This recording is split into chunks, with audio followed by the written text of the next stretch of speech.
basmalah bersama-sama agar semua yang kita rencanakan agar kegiatan ini bisa ataupun mendapat ridhonya Allah Subhanahu wa taala dan dipermudah. Mari Bapak Ibu kita membaca basmalah bersama-sama. Bismillahirrahmanirrahim. Bismillahirrahmanirrahim. Oke, baik. eh untuk mempersingkat waktu ya, karena memang sudah cukup sore juga. Nah, untuk waktu dan tempat, Mas Ali, saya bantu persilahkan. Waktu dan tempat saya serahkan ke Ustadz Ali. Silahkan Ustadz. Halo, Assalamualaikum Pak Mas Ali.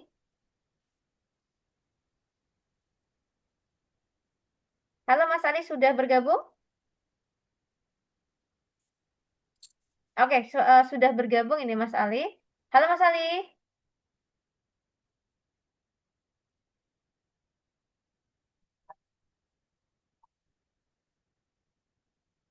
Halo Mas Ali, Assalamualaikum. Aduh. Halo Mas Ali.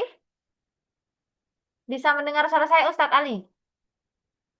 Sebentar ya Bapak Ibu ya. Mungkin lagi ke belakang ini. Bentar.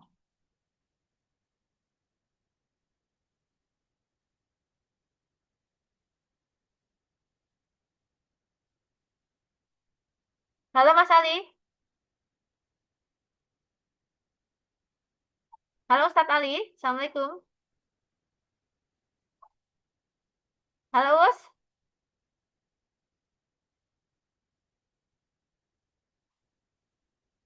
Oke Bapak Ibu seperti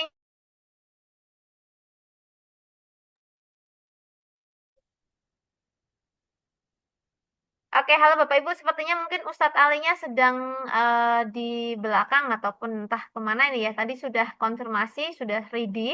Ini mungkin masih di belakang, jadi saya bantu mulai dulu ya. Nanti langsung di jalan. Kalau Ustadz Ali sudah keluar, akan langsung dilanjutkan dengan Ustadz Ali gitu ya. Oke, Bapak Ibu, untuk share screen-nya sudah muncul atau belum? Sudah muncul. Sudah muncul ya. Oke, terima kasih banyak. Baik, Bapak Ibu, kita bantu jelaskan untuk perihal helper ataupun hal-hal yang harus diperhatikan jamaah umroh. Pertama, terkait untuk jadwal penerbangan Bapak Ibu. Untuk jadwal penerbangannya, Bapak Ibu nanti terbang di tanggal 13 Januari 2026 menggunakan pesawat SQ untuk kode flightnya SQ957 Jakarta Singapura pukul 11.10 menit. Ketibaan 14.00 atau jam 2 siang. Untuk flight durationnya di 1 jam 50 menit. Bagasinya Bapak Ibu semua itu nanti di 25 kilo dan 7 kilo cabin per jamaah ya.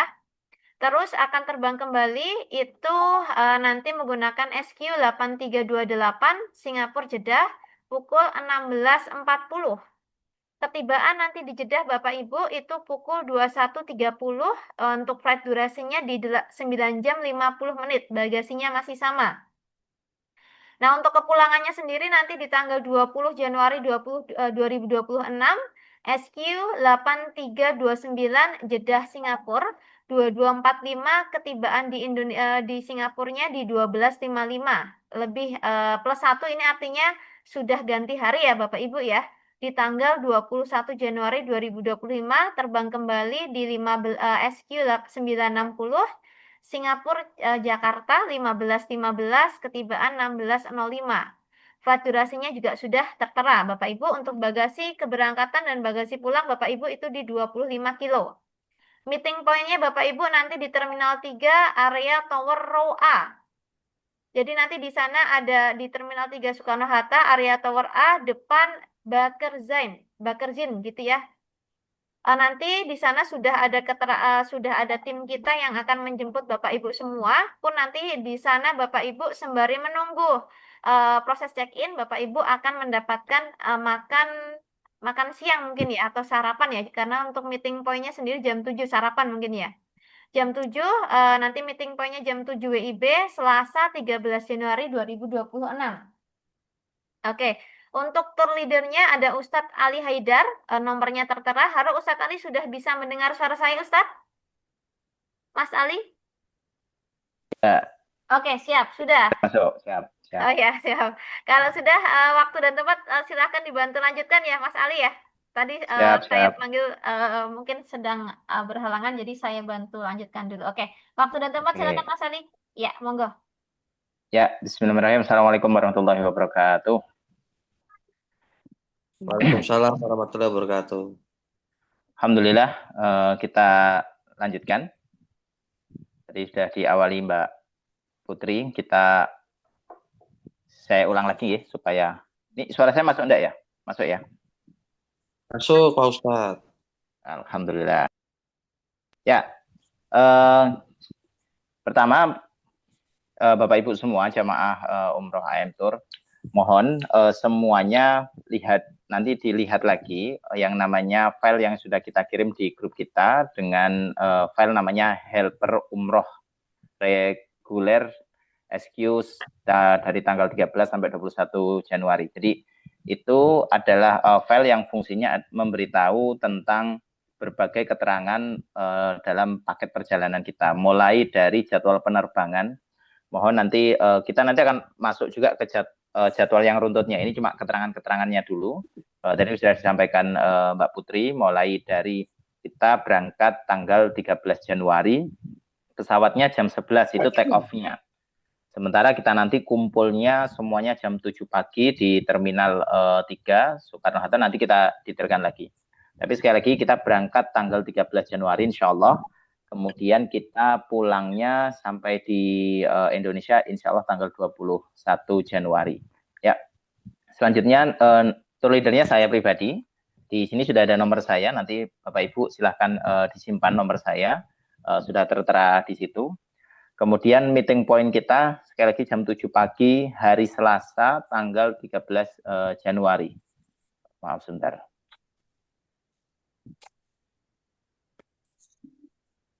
Ya.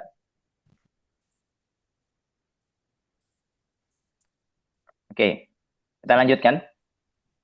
Kemudian pastikan Bapak Ibu semua sudah membawa buku kuning juga ya untuk vaksin, walaupun kemarin polio setahu saya ada yang kemudian dikirim via soft file lewat nomor, nanti disiapkan untuk vaksinnya.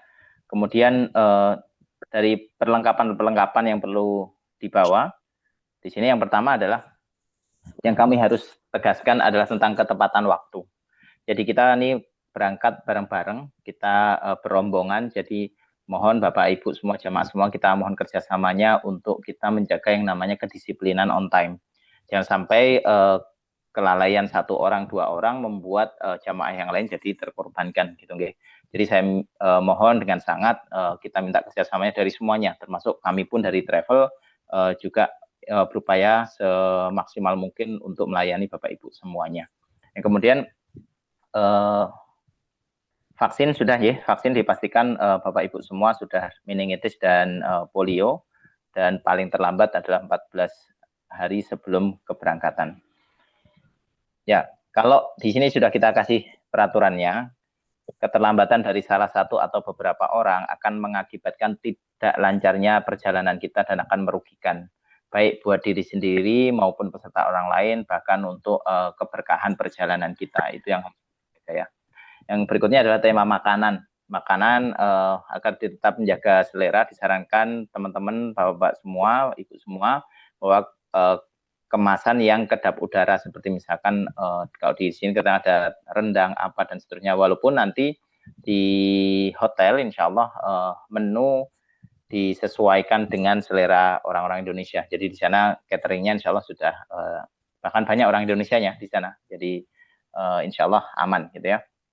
Berikutnya untuk perlengkapan perjalanan kita anjurkan untuk membawa sepatu yang bertumit rendah. Jadi bukan high heels ya buat Bapak Ibu semua. Atau kalau gampangnya ya sepatu kets atau sandal yang mudah dilepas. Tapi ini untuk keberangkatannya. Nanti kalau pas misal umrohnya nanti ada kita jelaskan lagi. Ya, kemudian ini satu poin buat Bapak Ibu semua jamaah semua. Jangan lupa bawa jaket. Jangan lupa bawa jaket untuk di penerbangan nanti. Walaupun kita nanti di itinerary kita jelaskan kita akan mikot juga nanti di atas pesawat. Tapi sebelum kita mikot, mohon Bapak Ibu semua bawa jaket.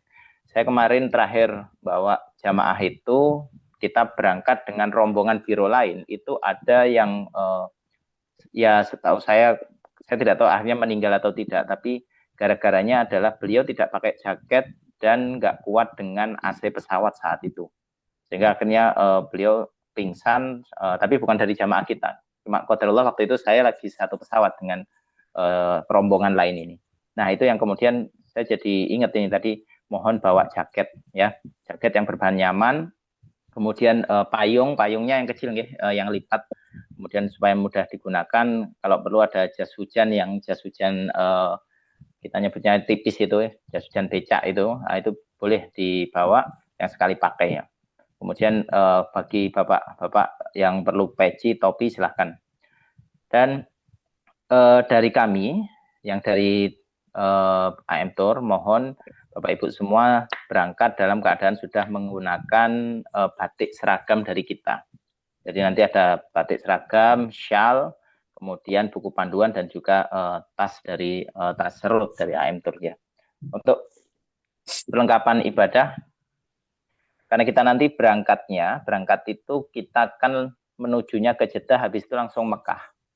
Jadi Jeddah langsung Mekah. Kalau rute pada umumnya itu biasanya Madinah dulu. Untuk jadwal kita ini rutenya adalah Jeddah, Mekah. Nah kalau Mekah berarti kita nanti langsung umroh.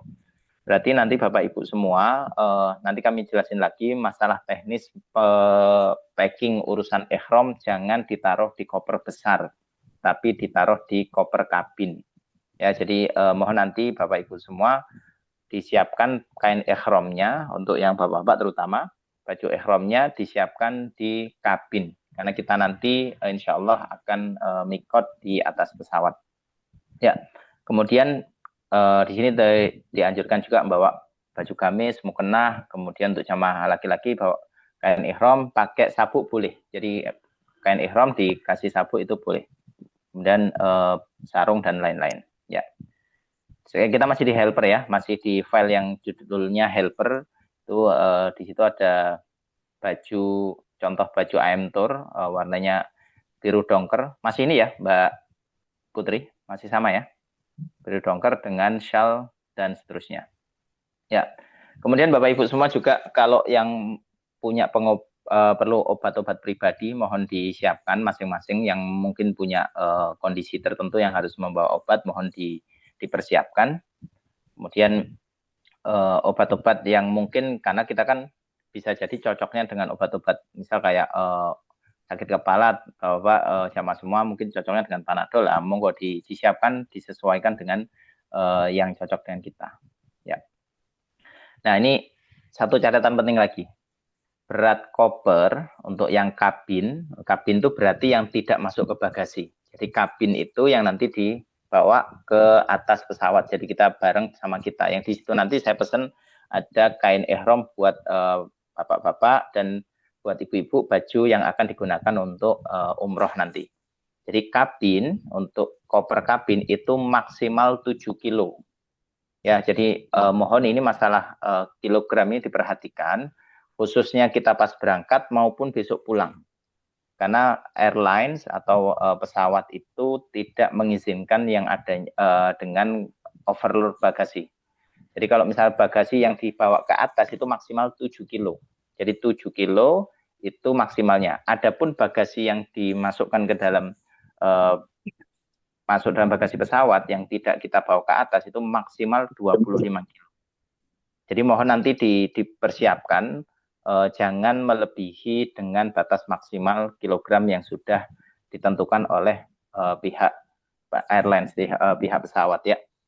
Jadi khususnya yang pulang nanti ya. Jadi beberapa kali kita sering temui, bukan hanya di rombongan kita saja, kadang pas berangkat sudah 25 kilo, lah pulang oleh-oleh dan seterusnya itu jadi nambah. Lah nambah itu nanti kena overcharge, karena ada tambahan. Jadi saran saya bawa dari tempat kita secukupnya. Syukur kalau misalkan nggak nyampe 20 kilo untuk yang bagasi bawah ya. Nanti ada bagasi atas itu maksimal 7 kilo, dan 7 kilo pun untuk yang kita sudah membawa yang namanya kain ihram dan juga pakaian ihram. Nanti kita akan bahas juga di jadwal. Ini kita masih keterangan-keterangan terlebih dahulu ya. Jadi mohon 25 kilo dan 7 kilo itu diperhatikan. Kemudian ini catatan penting lagi, jangan menaruh alat elektronik di dalam bagasi seperti power bank itu dibawa ke tas kabin tadi yang 7 kilo. Jangan ditaruh di bagasi.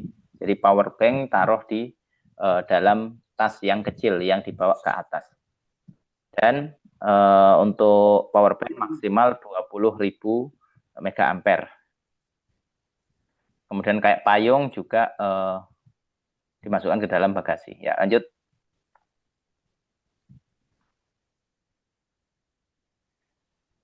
Ya, aturan dalam penerbangan yang dilarang dibawa ke dalam kabin sudah ada keterangan di situ. Kemudian seperti gunting, gunting kuku dan seterusnya itu dibawa di kabin ya, jangan sampai ditaruh di bagasi. Kemudian power bank tadi sudah kami sampaikan. Ya. Kemudian ada peraturan selama di bus, peserta mohon menjaga kebersihan bersama-sama di dalam bus. Dan nah ini, nanti sampai di Jeddah, paspor akan kami kumpulkan jadi satu. Karena kami khawatir nanti ada jamaah kalau nyimpen sendiri, ada yang tertinggal, ada yang lupa naruh di mana, maka biarkan kami yang membawa jadi satu di dalam tas kami. Nanti kami siapkan. Ya, ya gunting di kabin ya, jangan di gunting di mana? Ya benar. Ya nanti kita sesi tanya jawab ya. Mohon nggak apa-apa nanti teman-teman bapak-bapak ibu semua kalau ada yang ingin ditanyakan langsung di chat dulu. Nanti kita. Untuk gunting benda-benda tajam wajib di bagasi ya Bapak Ibu ya untuk menghindari kejahatan-kejahatan. Kalau yang berbaterai itu baru di cabin, takutnya nanti di bagasi meledak gitu. Oh ya. Ya gitu ya. Salah tadi ya. Yeah. Ya, makasih Mbak Putri. Ya, jadi nanti kita paspor nanti akan dibagikan pada saat kita masuk ke bandara di Jakarta, tapi nanti sampai di Jeddah, pas kita udah sampai di Jeddah, paspor akan kami kumpulkan, semuanya wajib dikumpulkan, karena kami khawatir nanti pas dibawa para jamaah, ada salah satu yang bermasalah, entah itu tertinggal di mana, entah di tas atau di hotel dan seterusnya, nanti kita pulangnya malah jadi repot. Jadi mohon kerjasamanya semua paspor dikumpulkan jadi satu, dan itu insya Allah ada dipegang kami dari tim AM Tour. Ya. Untuk cuaca, saya belum dapat update-nya. Di sana panas ya Mbak Putri? Atau teman-teman yang barusan dari sana? Untuk di sana dingin Ustadz. Apalagi di Madinah ya, ini sampai 10 derajat gitu. Oke. Jadi Bapak Ibu semua, ini Madinah jauh lebih dingin daripada Mekah. Jadi nanti disiapkan ini kayak vaselin gitu. Karena biasanya karena di sana itu kan dinginnya dingin kering. Kalau di kita kan dinginnya lembab ya. Jadi kelembapan itu membuat kulit kita tuh nggak gampang pecah-pecah. Tapi kalau di sana bagi yang nggak kuat itu biasanya bisa terjadi pecah-pecah, entah itu di kulit wajah, kemudian kadang di bibir. Nah bibir ini sering-sering kayak dikasih air ludah gitu, dikeluarkan lidahnya gitu. Jadi sering dibasahi supaya karena cuaca kering di sana ditambah dingin itu kalau kita nggak kuat biasanya terus muncul kayak pecah-pecah gitu. Dan juga baju hangat disiapkan tadi, entah itu jaket, entah itu sweater dan seterusnya.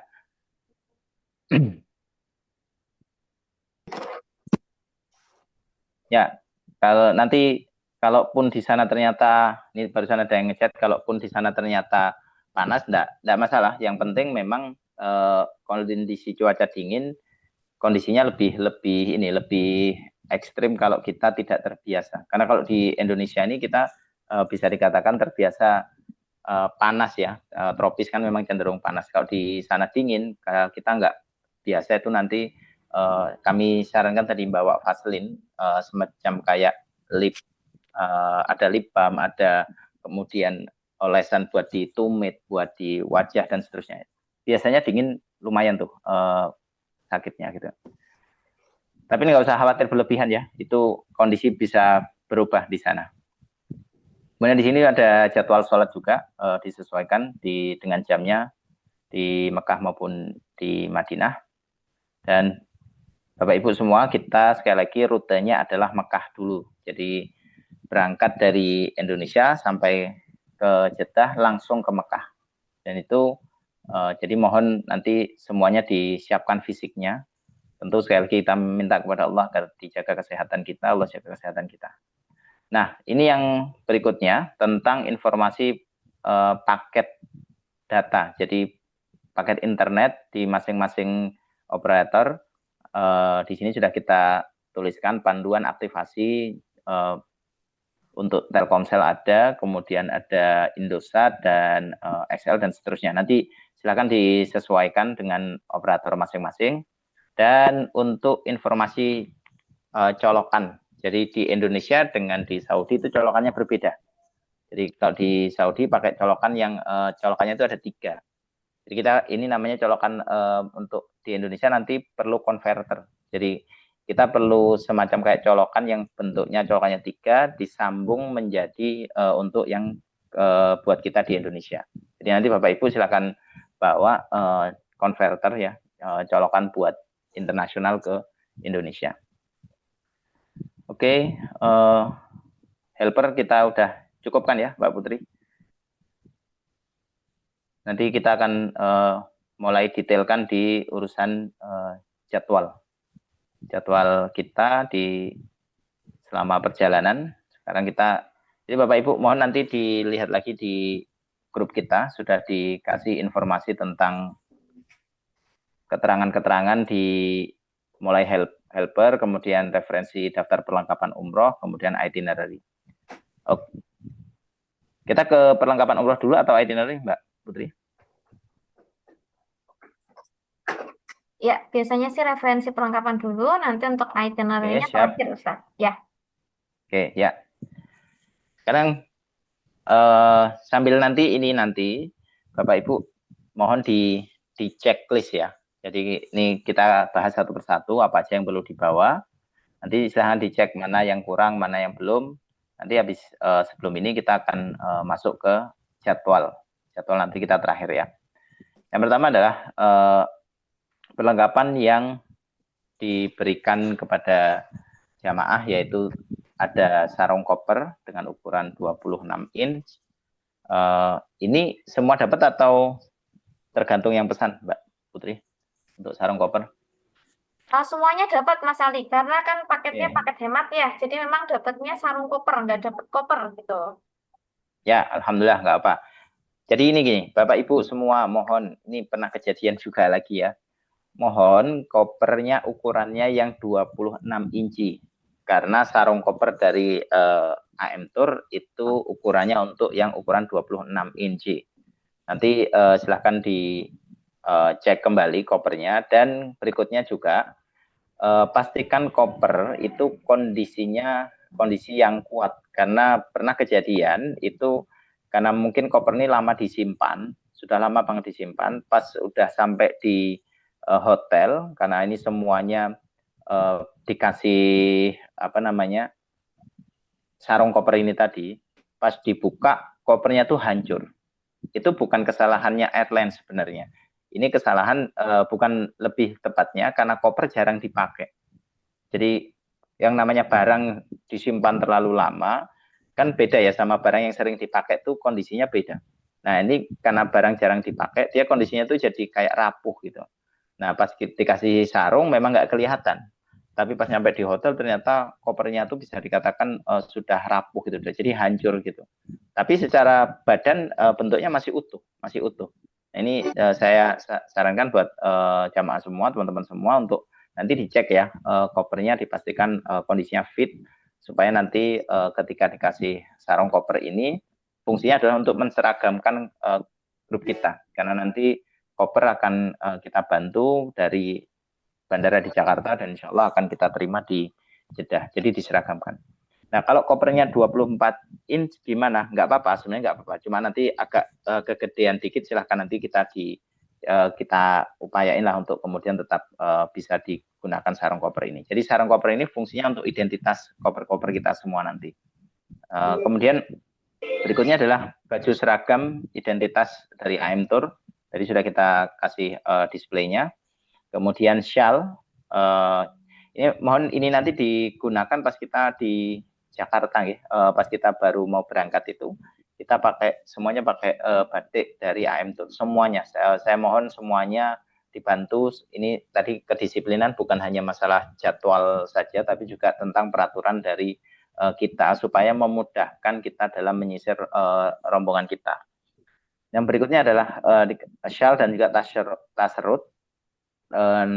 Jadi ini nanti fungsinya macam-macam. Tas serut bisa digunakan untuk pas kita bisa pas umroh, untuk nyimpan sandal dan seterusnya, dan peralatan-peralatan yang diperlukan untuk mudah masuk dan kita bawa.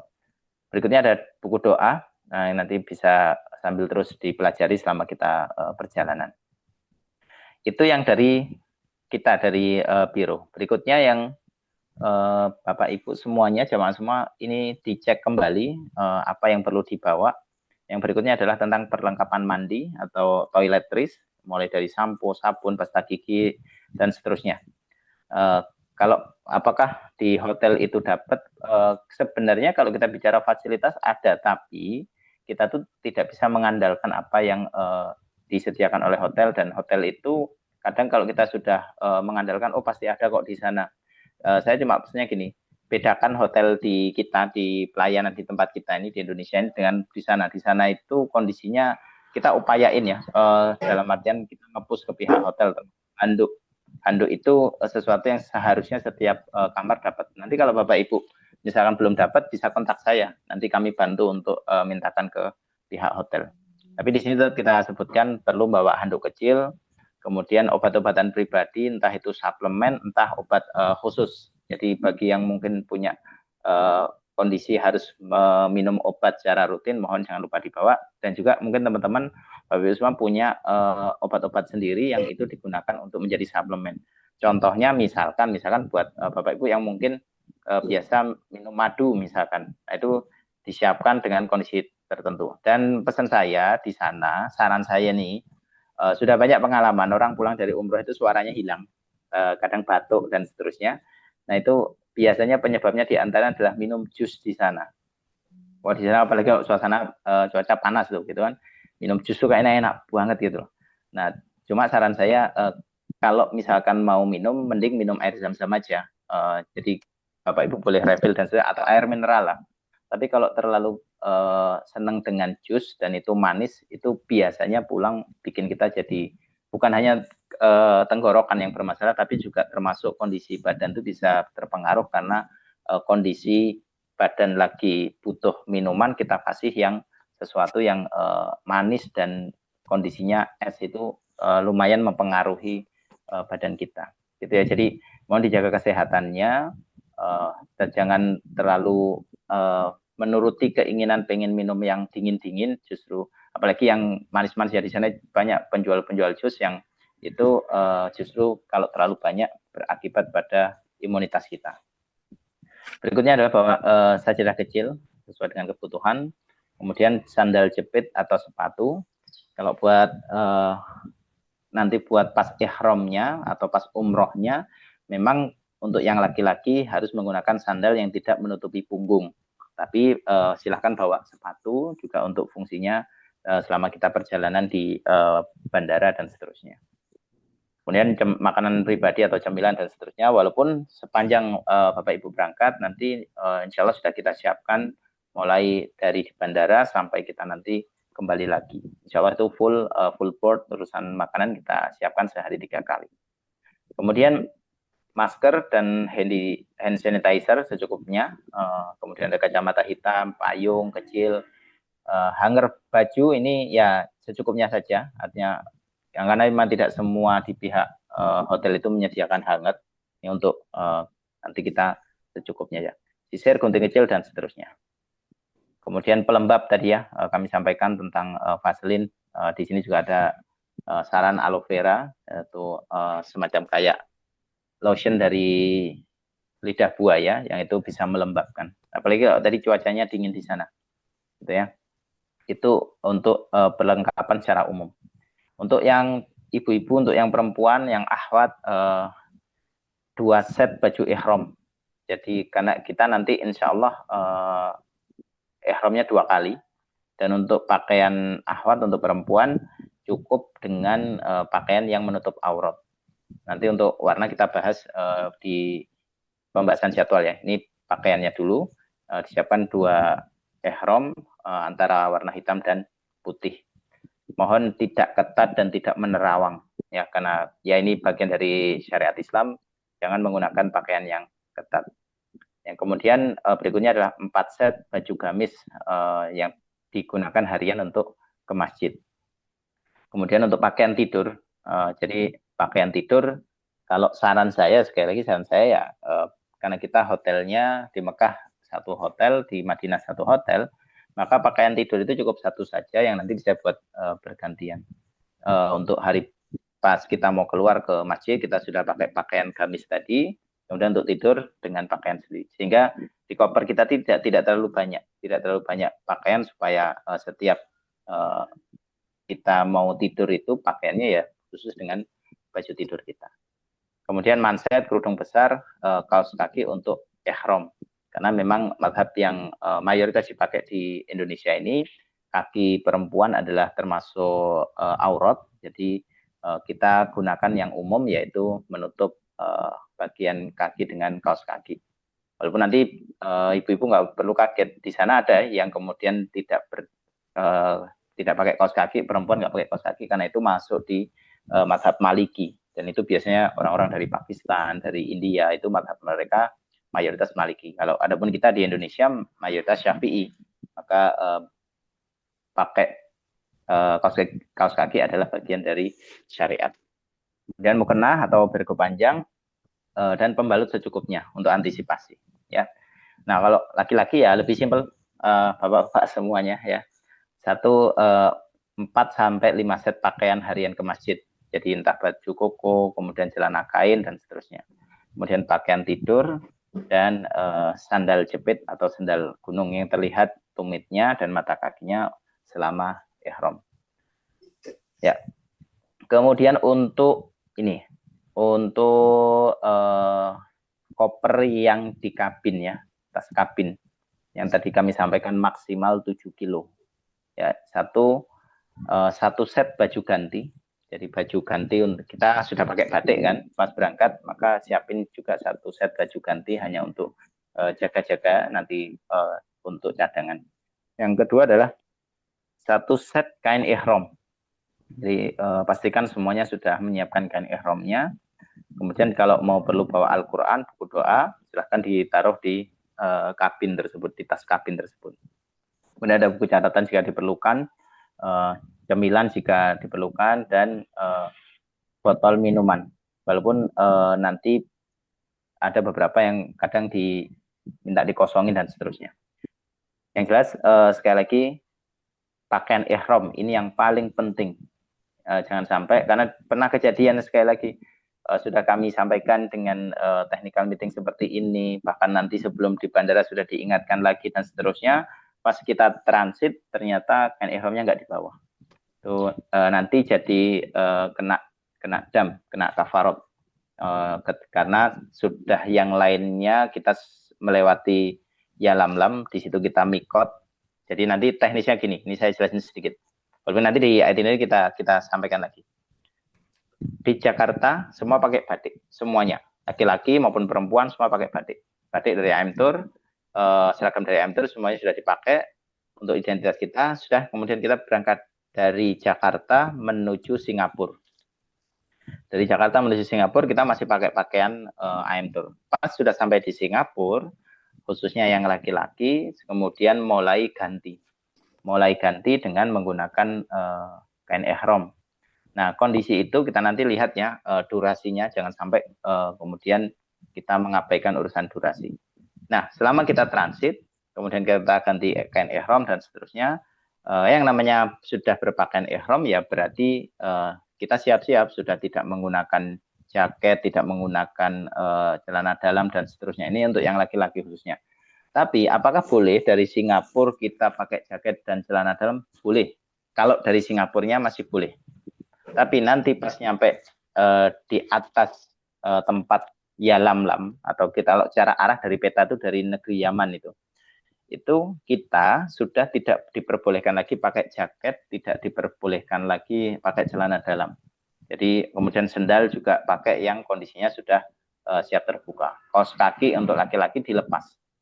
Jadi apa saja dilepas, kita hanya menggunakan kain ihram 2 lembar itu dimulai dari tempat yang namanya Yalamlam. Nanti biasanya pihak airline di dalam pesawat itu mengumumkan, dan kami dari AM Tour juga akan mengingatkan untuk jamaah-jamaah yang akan melakukan mikot untuk mempersiapkan diri dengan pakaian ihramnya. Itu contoh saja, sehingga kain ihram itu harus di atas atau di dalam tas kabin. Jangan sampai kita salah kemudian malah lupa bawanya. Gitu ya. Kemudian bantal leher, nih saya lanjutkan. Bantal leher secukupnya, jaket sekali lagi digunakan pada saat kita masih kondisi dari Singapura sampai ke atas Yalamlam itu, tempat mikot. Ketika sudah sampai di mikot, maka itu harus dilepas semua. Kalau lupa, nanti ada kafarotnya loh, ya. Lupa nanti ada kafarotnya. Bahkan nanti kalau sudah di Yalamlam, sudah mikot, bapak-bapak juga tidak boleh menutupkan kain ihram ke wajah, di kepala itu juga sudah tidak boleh. Karena kita sudah mikot. Mana laporannya ya? Hah? Apa? Kancing. Ya. Apa Lanjut ya? Mohon dibantu di mic-nya di off-kan dulu. Ya. Catatan berikutnya, jaket tadi sudah kami sampaikan. Ya, nanti tanya jawab kita, nggak apa, yang mau bertanya silahkan di chat aja, nanti kita bahas. Power bank dimasukkan ke dalam kabin, tadi sudah kami sampaikan, jaket dibawa jika diperlukan, dan tapi saya tetap pesan jaket, ya, tolong jaket dibawa, khususnya untuk yang tidak kuat dingin, harus memakai jaket, tapi nanti dilepas ketika kondisi sudah mikot di atas Yalamlam. Kemudian koper, ya, koper besar maksimal 25 kilo. Koper kecil maksimal 7 kilo. Gitu ya. Ya. Apabila terjadi kelebihan bagasi, biaya kelebihan bagasi ditanggung oleh jamaah. Ya, ini sudah kita sepakati dari awal, dan buat disarankan buat koper yang besar pakai gembok kecil untuk keamanan. Ya. Koper tidak perlu dicoret-coret karena kita punya tadi penutup koper dengan identitas dari AM Tour, karena nanti juga jamaah semua akan dikasih kayak name tag gitu untuk kemudian menjadi identitas tas tersebut. Jadi ada tanda pengenalan untuk koper sudah disediakan, dan obat khusus untuk jamaah mohon dibawa masing-masing, dan jadwal pemakaian seragam akan kami informasikan, biasanya dipakai lagi pas kita mau pulang. Jadi pas berangkat dipakai, setelah nyampe di Singapura yang jamaah laki-laki kan sudah dilepas tuh pakaiannya, ganti dengan pakaian ihram, maka disimpan baju tersebut untuk nanti persiapan pas kita nanti akan pulang dari Saudi ke Indonesia. Ya, ini untuk perlengkapan umroh. Kita sekarang masuk mulai ke jadwal. Di situ ada file namanya itinerary. Mohon maaf Ustadz, izin menyampaikan dulu ya yang harus digarisbawahi. Oh ya, silakan. Tadi. Mohon maaf Bapak Ibu, ini saya menggarisbawahi gitu ya. Mungkin tadi belum di bold note sama Ustadz Ali, ini saya bold note kaitannya sama power bank. Power bank itu wajib masuk ke tas kabin ataupun tas yang melekat ke Bapak Ibu semua. Karena kalau ada power bank yang masuk ke koper bagasi Bapak Ibu, itu nanti bagasinya nggak akan bisa terbang gitu. Jadi sekali lagi power bank itu masuk ke koper ataupun tas kabin ya. Nah, ini kaitannya sama barang-barang yang tidak diperbolehkan masuk ke tas kabin ataupun koper kabin. Yang pertama itu cairan lebih dari 100 mili. Itu nggak boleh masuk kabin, wajib masuk koper bagasi. benda tajam seperti gunting kuku, alat cukur, pisau lipat dan sebagainya ini juga wajib masuk ke koper bagasi gitu. Ini kaitannya sama apa namanya perlengkapan. Terus tadi ada yang mohon maaf ada yang sedikit terlewat ya di bagian helper.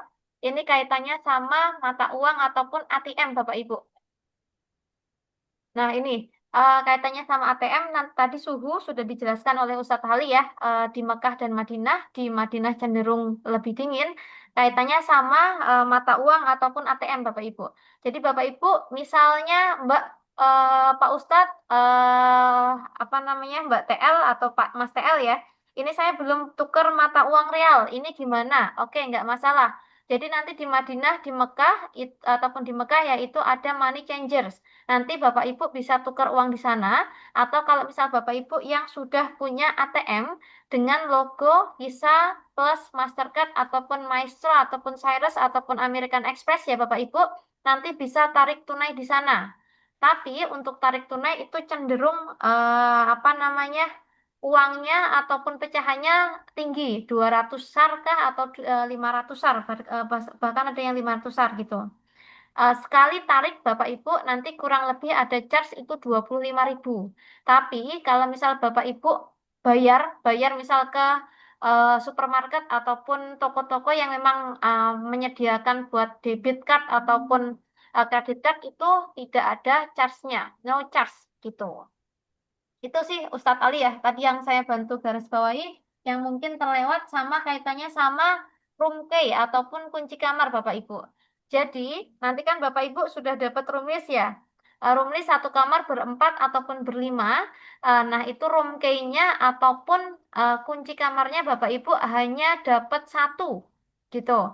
Jadi, nanti Bapak Ibu ketika keluar kamar yang paling terakhir, silahkan kunci kamarnya dititipkan di resepsionis. Di situ nanti biasanya ada kotakan kecil untuk tempat kunci, atau nanti kalau di Hotel Mekah memang tidak ada, nanti tinggal bilang ke resepsionisnya mau titip kunci.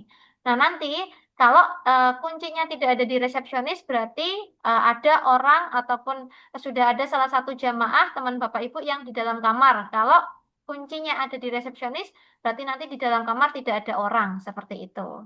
Itu kaitannya sama room key. Gitu sih Mas Ali. Tadi yang mungkin Siap, agak siap. terlewat ya. Makasih banget Mbak Putri. Oke, deh. Berarti langsung saja kita masuk ke itinerary ya, Mas Ali ya, Ustadz Ali ya. Siap, siap, siap. Ya. Oke, siap. Langsung, silahkan Buka. monggo. Ya, makasih banyak Mbak Putri. Oke, amin. Tambahannya ini penting banget tadi tentang sekarang kita masuk ke itinerary, ke jadwal. Bahkan Bapak Ibu buka jadwalnya, di situ filenya judulnya itinerary umroh.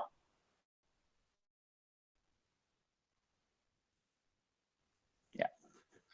Perjalanan programnya ya. Jadi kita punya program dari hari Selasa tanggal 13 Januari sampai hari Rabu. Totalnya 9 hari dengan perjalanan berangkat sekitar 2 hari. Jadi maksudnya 2 hari totalnya. Kemudian nanti di sana di Mekah kita akan sekitar hari Rabu, Kamis, Jumat kita ada di Mekah. Kemudian Sabtu, Ahad, Senin, Selasa kita sudah di Madinah, dan Madinah langsung balik ke Indonesia dengan via Jeddah dan Singapura. Ya, sehingga Rabu kita insya Allah sudah balik lagi di Indonesia insya Allah. Ya, Bapak Ibu mulai ini diperhatikan masalah jadwal.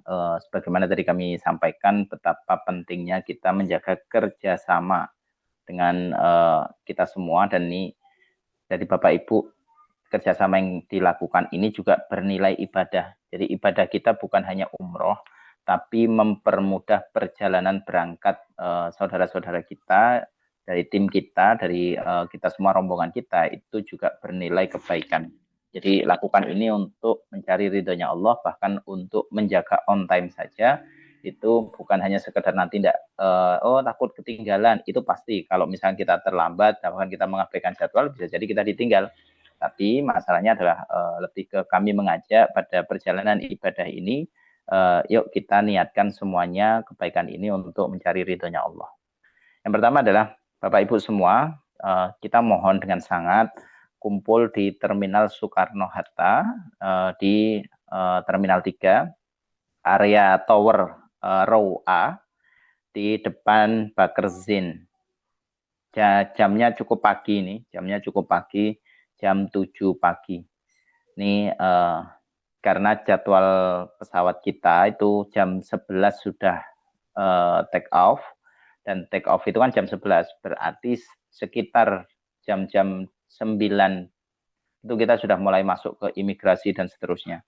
Bahkan jam 9 itu udah mepet banget, bisa jadi nanti kita mulai masuk itu jam-jam sekitar jam 8, walaupun nanti kita lihat si kondisi sana. Tapi kami mohon dengan sangat, jam 7 semuanya sudah di lokasi.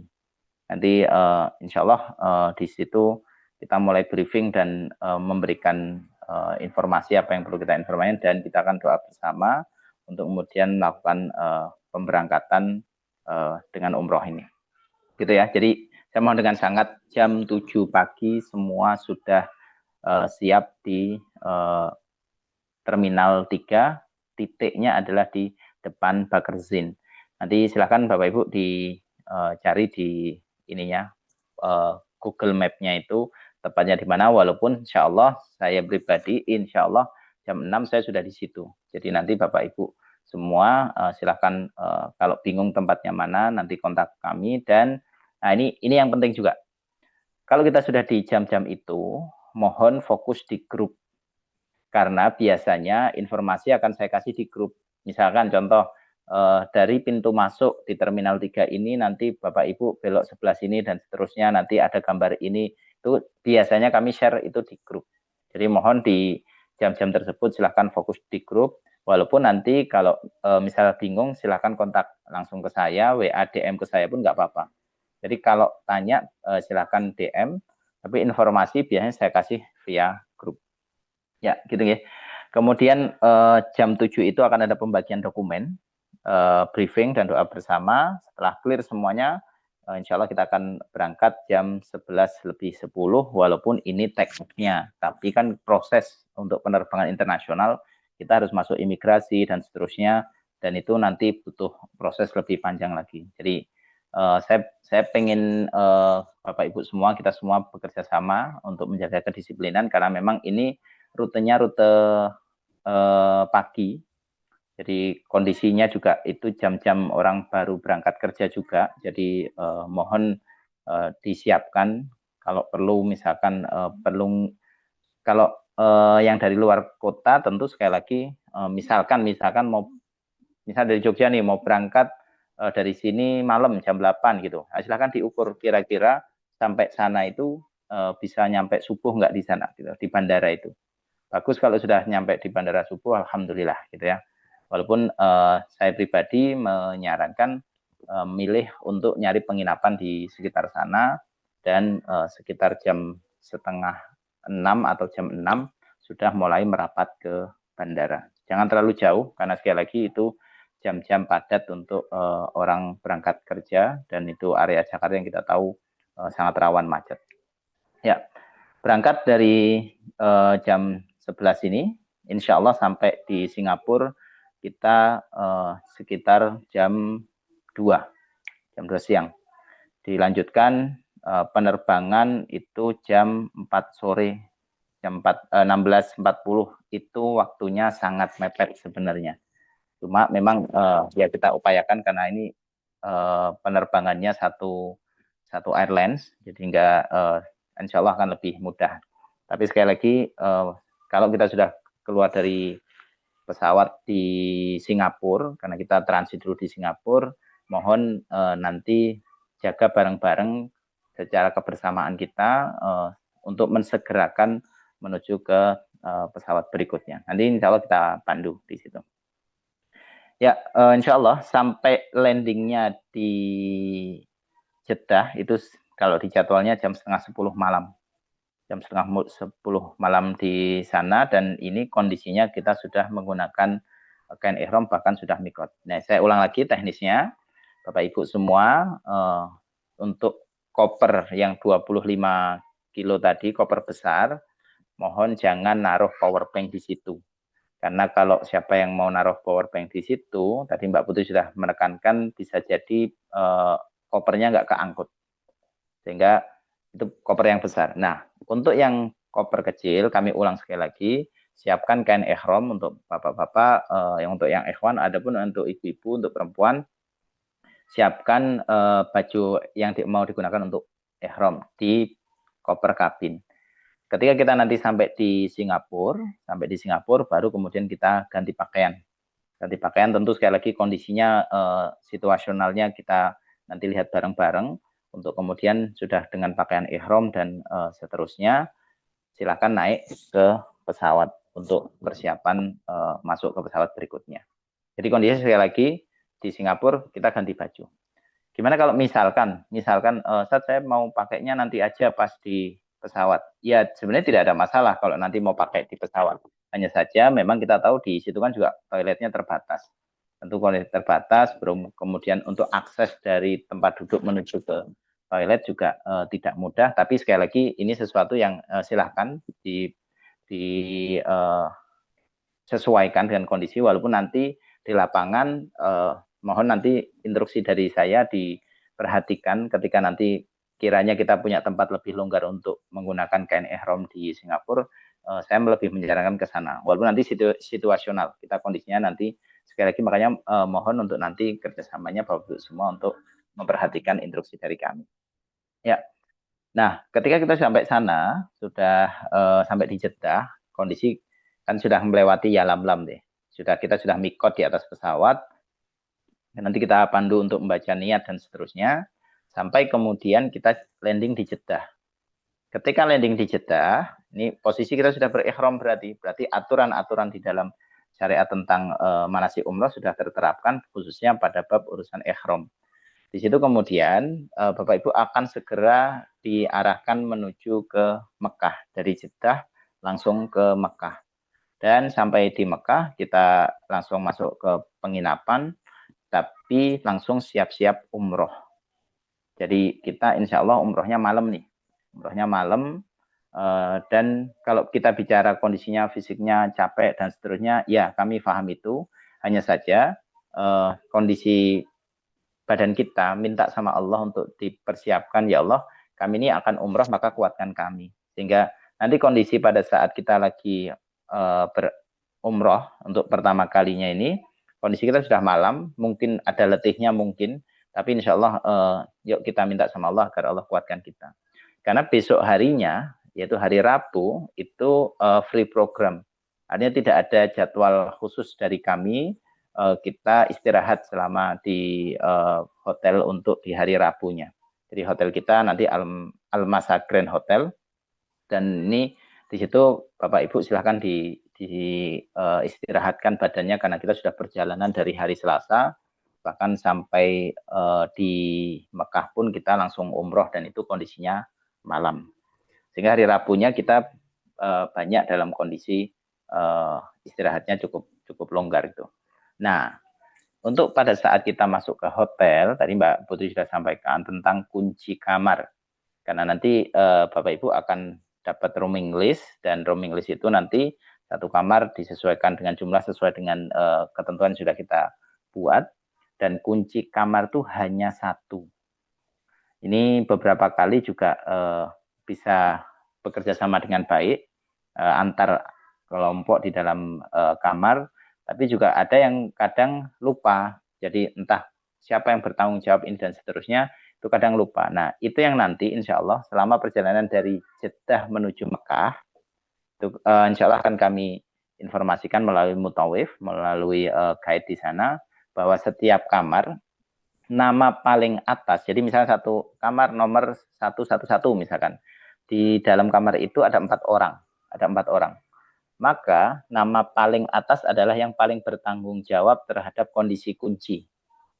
Jadi dia yang bertanggung jawab kondisi kunci itu kalau orang mau ninggalin kamar, maka siapa yang paling terakhir oleh pihak nama paling atas ini mengingatkan untuk meninggalkan kunci tersebut di resepsionis. Jadi kunci jangan dibawa ke masjid. Kunci jangan dibawa ke Ka'bah, ke Mekah, ke Masjidil Haram atau ke Masjid Nabawi, nggak usah. Jadi nama paling atas nanti akan kami minta dibantu untuk mengingatkan kepada teman-teman di kamarnya setiap kunci kamar dikembalikan ke resepsionis. Siapa yang mengembalikan adalah yang paling terakhir keluar dari kamar. Lebih mudah lagi kalau kemana-mana bareng-bareng, sehingga tapi kan kondisi orang kadang cuma pengen keluar kemana, kemudian teman-teman yang di kamar terus habis itu lanjut ke masjid. Nah, yang baru keluar sendirian tadi pas mau balik, loh kok kuncinya ke bawah, dia jadi nggak bisa masuk ke kamar. Jadi mohon kerjasamanya, siapapun yang paling terakhir dari kamar silahkan kunci diletakkan di resepsionis. Tapi yang kami minta tanggung jawab adalah, yang kita minta kerjasama adalah yang namanya paling atas di dalam list yang nanti akan kita bacakan dalam perjalanan dari Jeddah menuju ke Mekah. Ya, itu pas check-in ya. Pas check-in nanti teman-teman, Bapak Ibu semua, jamaah semua, hari Selasa malam setelah umroh mungkin bisa jadi kita kondisinya selesai. Kalau misalkan ini kita baru landing jam 9:30, bisa jadi saya sih berharap justru selesai umroh sudah subuh gitu. Jadi kita bisa lanjut subuhan sekalian, habis subuhan baru kembali ke penginapan. Tapi ya kita lihat nanti kondisinya di sana seperti apa. Hari Rabu, Bapak Ibu semua free program, tidak ada jadwal khusus dari kami sehingga bisa memperbanyak ibadah di Masjidil Haram. Atau mau istirahat di penginapan pun tidak ada masalah, karena kalau kita bicara mengejar pahala sholat dalam jumlah 100.000 pahala itu 10.000 kali 100.000 kali lipat, itu ketika kita sholat di dalam hotel pun secara area dia sudah area wilayah haram. Jadi seluruh wilayah Mekah itu wilayah yang siapapun sholat di situ maka nilainya 100.000 kali lipat. Jadi sholat di kamar itu tidak ada masalah, jumlah pahalanya insya Allah sama.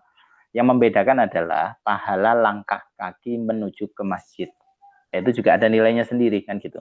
Tapi saya sarankan jangan memaksakan diri kita. Jangan memaksakan mumpung masih di sini saya mau sholat 5 waktu bolak-balik terus gitu. Nah itu nanti kondisi fisik kita yang bisa bermasalah. Saran saya begini, umpama subuh kita dengan kondisi tadi kita istirahat balik ke hotel setelah sholat subuh di Masjidil Haram setelah kita ihram tadi. Maka setelah subuh kemudian sarapan terus istirahat full sampai kemudian di waktu duhur. Kalau mau ke masjid silahkan. Bagi yang mau sholat di pelataran, khususnya yang laki-laki wajib pakai kain ihram walaupun di dalamnya sudah pakai kaos. Ini kalau kondisi tidak sedang umroh ya. Umroh sudah selesai nih. Tadi malam kita udah umroh nih umpamanya. Jadi Selasa malam masuk ke Rabu dini hari, itu kita sudah selesai umrohnya. Nah besoknya hari Rabu waktu duhur. Maka waktu duhur kok kepengen nih sholat di Masjidil Haram, ya udah nggak apa-apa, berangkat umpamanya jam 11 berangkat. Tapi bagi yang laki-laki yang pengen sholat di pelataran Masjidil Haram, maka dia boleh pakai kaos, pakai celana boleh, tapi harus membawa kain ihram di bagian bawah maupun bagian atas. Sehingga pelataran itu hanya diperbolehkan mereka yang menggunakan kain ihram. Ya, untuk yang laki-laki ya, untuk yang akhwat tidak ada masalah. Nah, gitu ya. Jadi pakaian ihram dipakai kalau pengen sholat di pelataran. Ketika kemudian sudah zuhur nih, selesai sholat zuhur, pertanyaannya pengen balik lagi nggak ke hotel atau pengen standby di masjid? Itu silahkan milih. Mau iktikaf, nunggu sampai asar silahkan. Itu lebih baik. Jadi memperbanyak zikir, memperbanyak ibadah di Masjidil Haram sambil nunggu asar. Itu nggak masalah. Atau boleh juga dalam fikih yang kami pahami, Bapak Ibu menjamak qashar.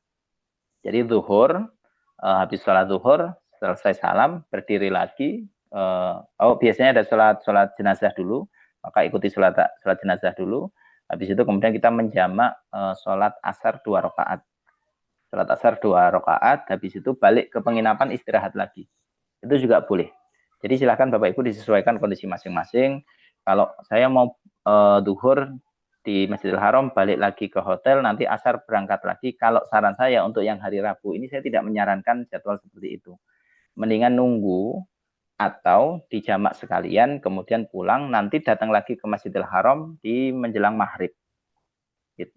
Kalau saya pribadi saya lebih memilih yang demikian karena untuk menjaga kondisi fisik kita supaya kita tidak terlalu memaksakan diri untuk setiap waktu sholat di Masjidil Haram, khususnya karena umroh kita kondisinya nih selesai di dini hari, bahkan bisa jadi mepet di subuh selesainya umroh kita.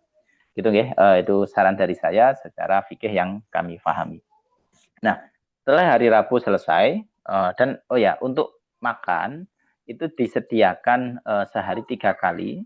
Jadi di resto di hotel ada nanti di sana sudah ada disiapkan untuk rombongan dari kita dan setelah itu sudah ada slot-slotnya. Jadi biasanya di resto itu ada beberapa rombongan. Nanti untuk yang rombongan dari AM Tour untuk meja yang ini gitu. Jadi nanti ada prasmanannya, sudah ada keterangan kita ada di blok yang mana. Nah, itu pagi hari biasanya disediakan mulai jam 6 sampai jam 9 biasanya. Berikutnya, siang hari itu disediakan antara menjelang zuhur atau ya menjelang zuhur sampai biasanya jam 2. Ada yang setahu saya ada yang sampai asar tapi biar aman itu jam 2. Makanya tadi kalau yang iktikaf yang zuhur kok sampai nunggu asar, maka terus baru asar dia balik ke hotel ya resto sudah tutup.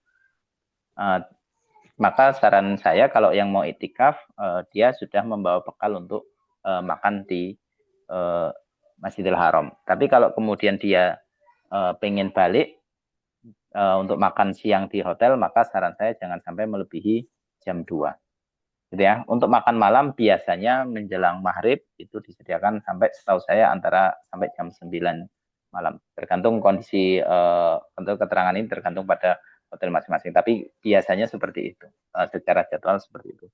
Maka jangan sampai kita berlama-lama di masjid padahal kita nggak bakal makan, terus balik lagi ke hotel sudah jam 10 malam, ya biasanya resto sudah tutup. Dan di situ memang sekali lagi ya monggo diatur jadwalnya, penyediaan makanan ada di hotel masing-masing dengan jadwal kondisi tadi. Tentu nanti jadwal ini akan kami informasikan ulang di grup kita. Jadi nanti kita akan informasikan, insya Allah akan informasikan resto buka jam berapa itu akan kita informasikan. Ya, sudah ya. Untuk hari Rabu kita selesaikan. Sekarang masuk hari Kamis. Nah, di hari Kamis ini ada jadwal, ada program dari kita untuk ziarah di kota Mekah. Insya Allah kita akan mengunjungi wilayah Jabal Tur, kemudian Jabal Rahmah, Masjid Amirah, Muzdalifah, dan seterusnya disesuaikan dengan rute. Nanti ada diskusi dengan mutawif. Gitu ya. Nah, di hari Kamis ini, Bapak Ibu khususnya yang ikhwan siapkan diri untuk juga membawa kain ihram lagi untuk hari Kamis ini. Jadi kita jalan-jalan nih di Mekah, gitu kan?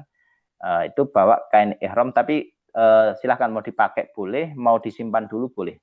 Kenapa? Karena nanti di hari Kamis ini kita insya Allah akan melaksanakan umroh kedua.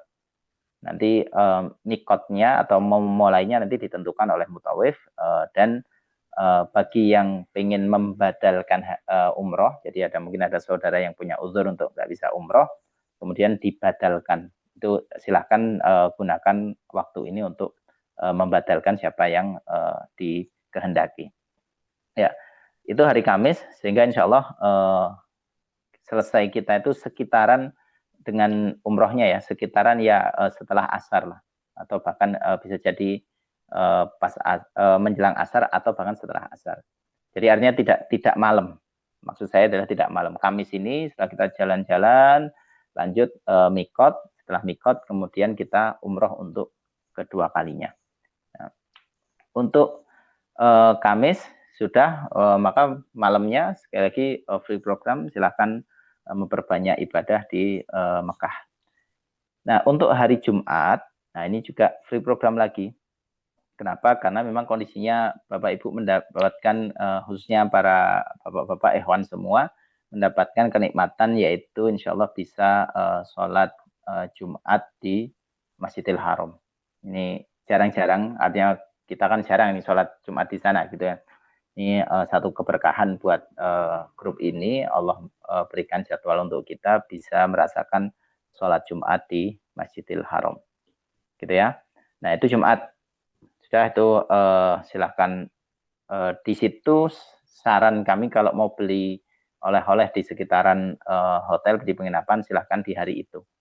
Jadi kalau tadi mau beli oleh-oleh boleh apa enggak? Ya boleh-boleh saja, tidak ada masalah. Cuma memang ini kita sudah mau persiapan besoknya, hari Sabtunya kita akan lanjut ke Madinah. Dan nanti di hari Sabtu dibimbing oleh mutawif kita, insya Allah kita akan melakukan tawaf wada, yaitu tawaf perpisahan.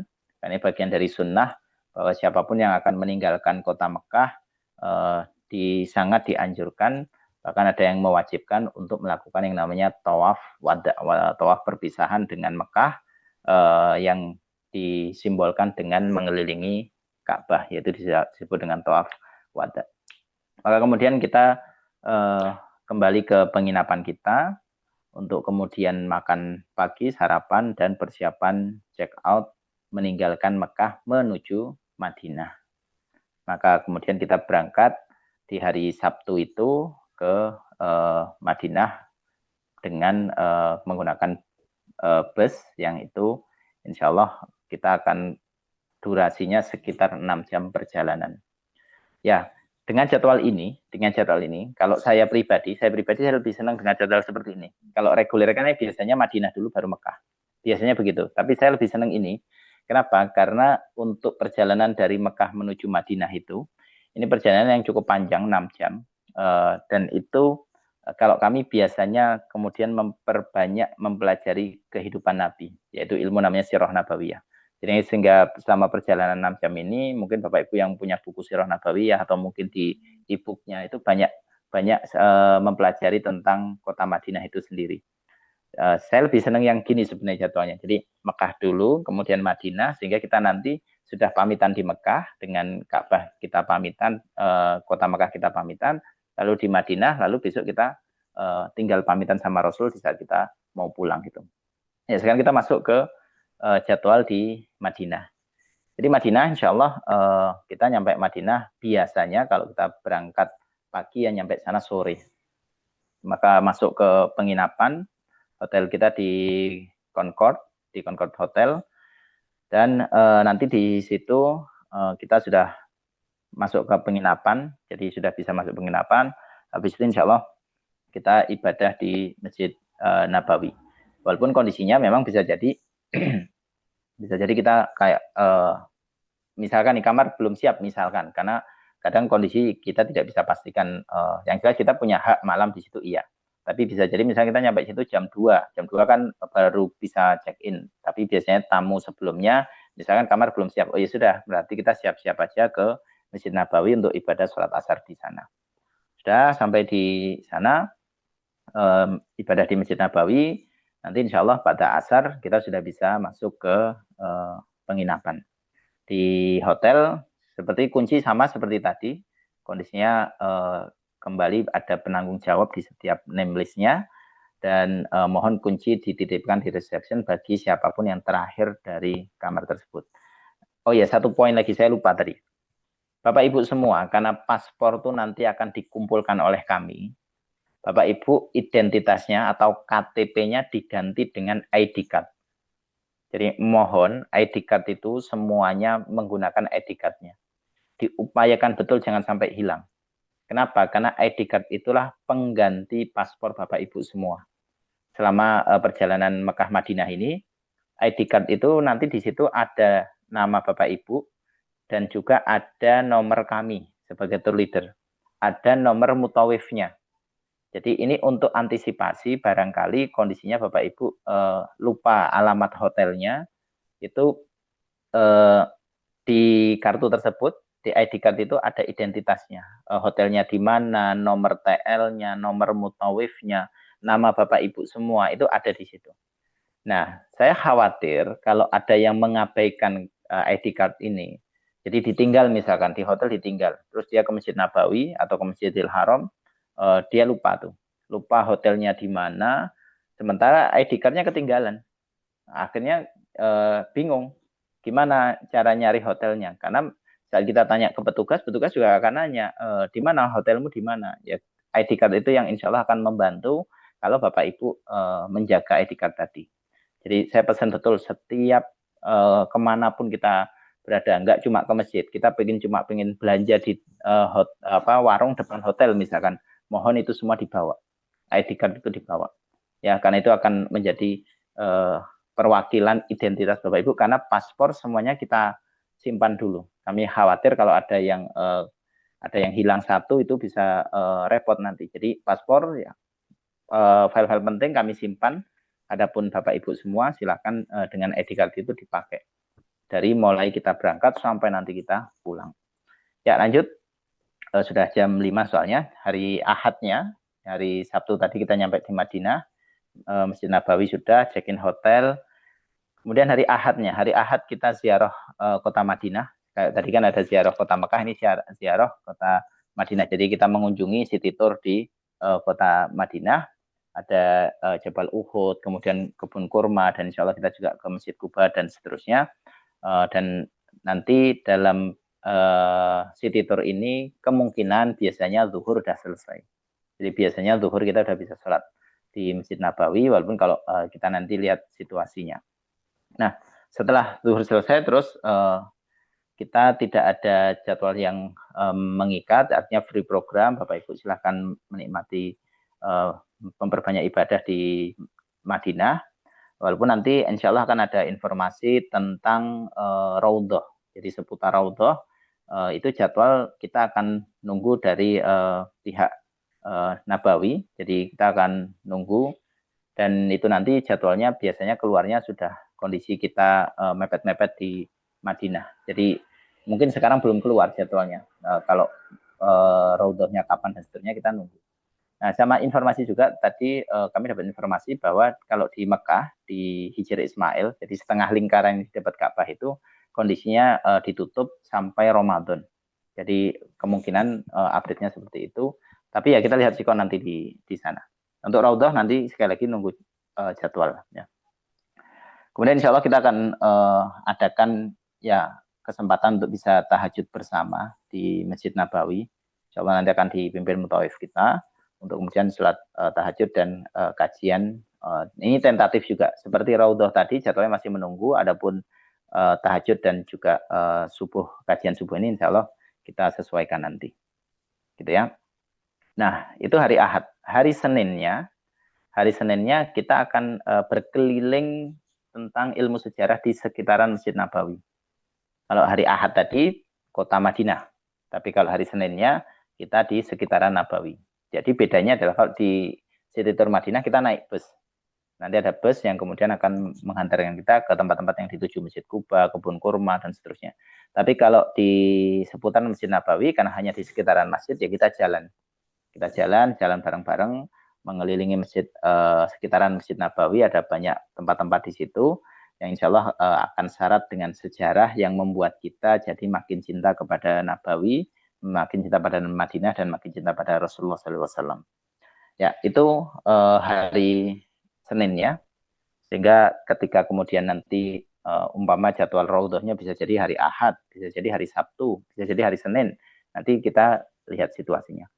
Nah, sudah berarti hari Senin sudah selesai, maka berikutnya hari Selasa.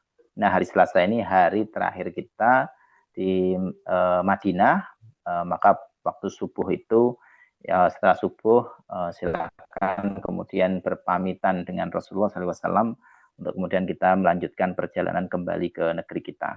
Nah, nanti penerbangan dari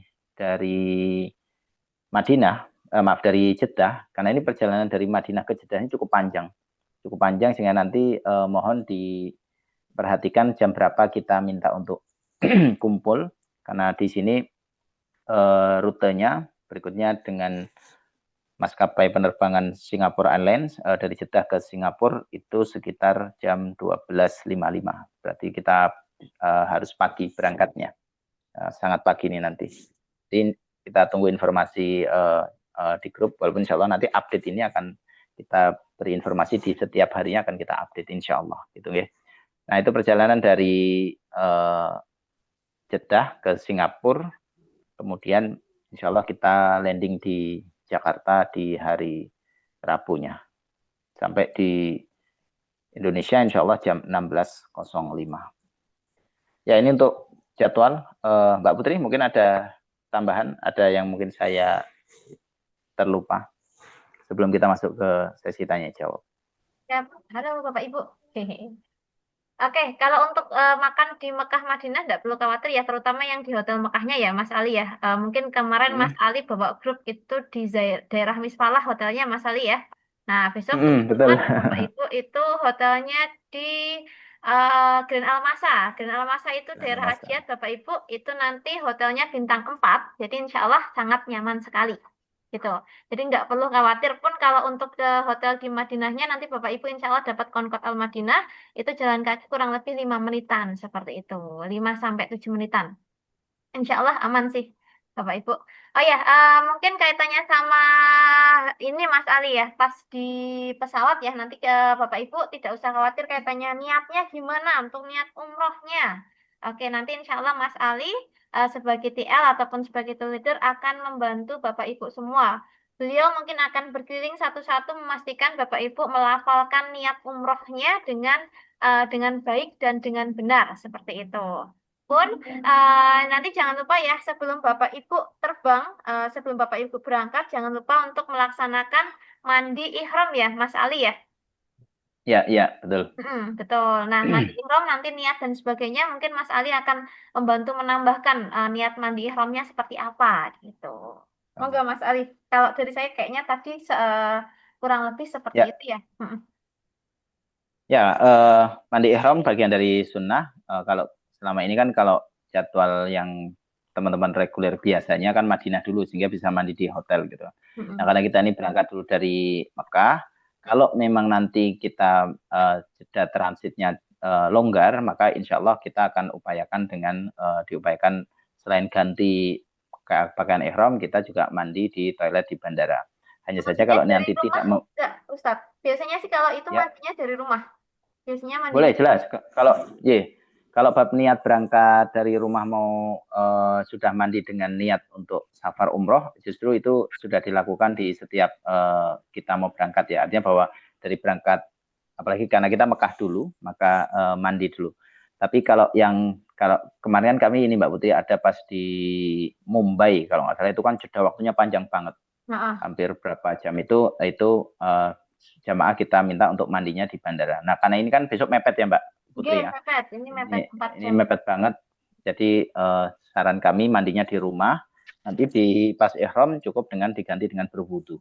Insya Allah sudah cukup itu untuk menggantikan menjelang mikot kita. Gitu. Gitu ya.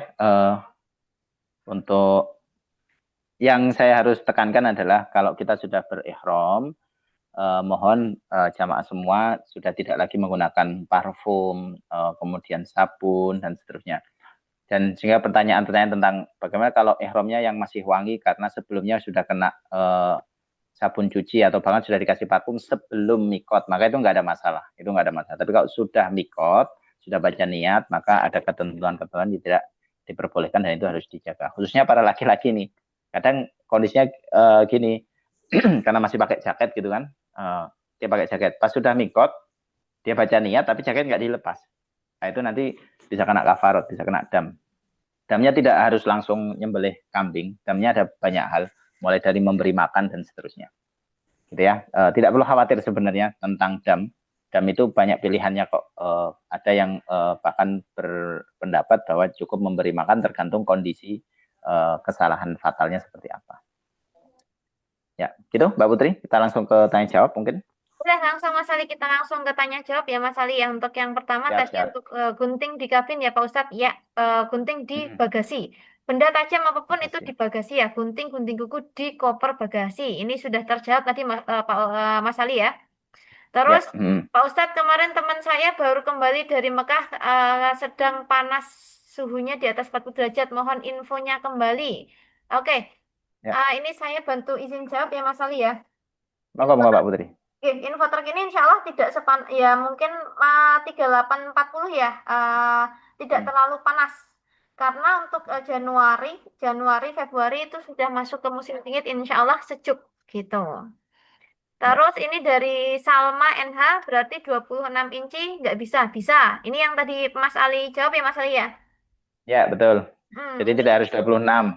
yes, 26 itu betul. maksimalnya. Oke. Oke. Pak Ustadz izin Cuma tanya. Hah? tas kopernya untuk ukuran 26 ya, Mbak ya. Jadi kalau 24 tuh dia agak kegedean, nanti tinggal diakali pakai solasi atau apa gitu nggih. Oke, betul. Dijahit sedikit atau misal ditali pakai karet juga bisa. Sebenarnya kalau Oke. untuk yang 28 inch itu masih bisa, karena untuk bahannya sendiri, untuk apa namanya sarung kopernya itu melar. 26, Hmm. 28 itu masih bisa kepakai Mas Ali. Oke, siap-siap. Ya, Oke, lanjut. Hmm. lanjut terus Pak Ustadz izin tanya, apakah boleh berangkat langsung menggunakan sendal? Nah ini gimana Mas Ali? Ya, sebenarnya nggak ada masalah Bapak Ibu mau langsung pakai sendal, hanya saja memang kalau di pasti pesawat ya kan kondisinya dingin ya. Saya Mm-mm. sarankan bawa kaos kaki Bapak Ibu, karena memang sumber hangat itu kan salahnya di kaki ya. Jadi kalau mau pakai sendal karena mungkin nggak nyaman kalau pakai sepatu, susah ribet buat wudhu dan saya misalkan ya monggo, tapi kaos kaki bisa digunakan biar menghangatkan kondisi kita.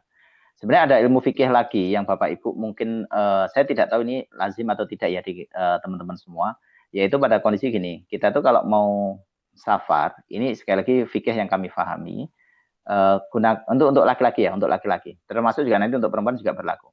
Ketika kaos kaki itu sudah dipakai, pastikan pas sebelum menggunakan kaos kaki kita itu sudah dalam kondisi berwudu. Jadi tutup kaki dengan kaos kaki, kondisi kita sudah berwudu. Maka nanti pada saat kita mau wudu, di dalam perjalanan kita mau wudu dan seterusnya, itu bagian kaki sebenarnya cukup diusap dengan air dibasahi sedikit, kemudian diusap bagian atasnya. Sepanjang kaos kakinya menutup di atas mata kaki, maka itu sudah sah sebagai wudu, tidak perlu dilepas kaos kakinya.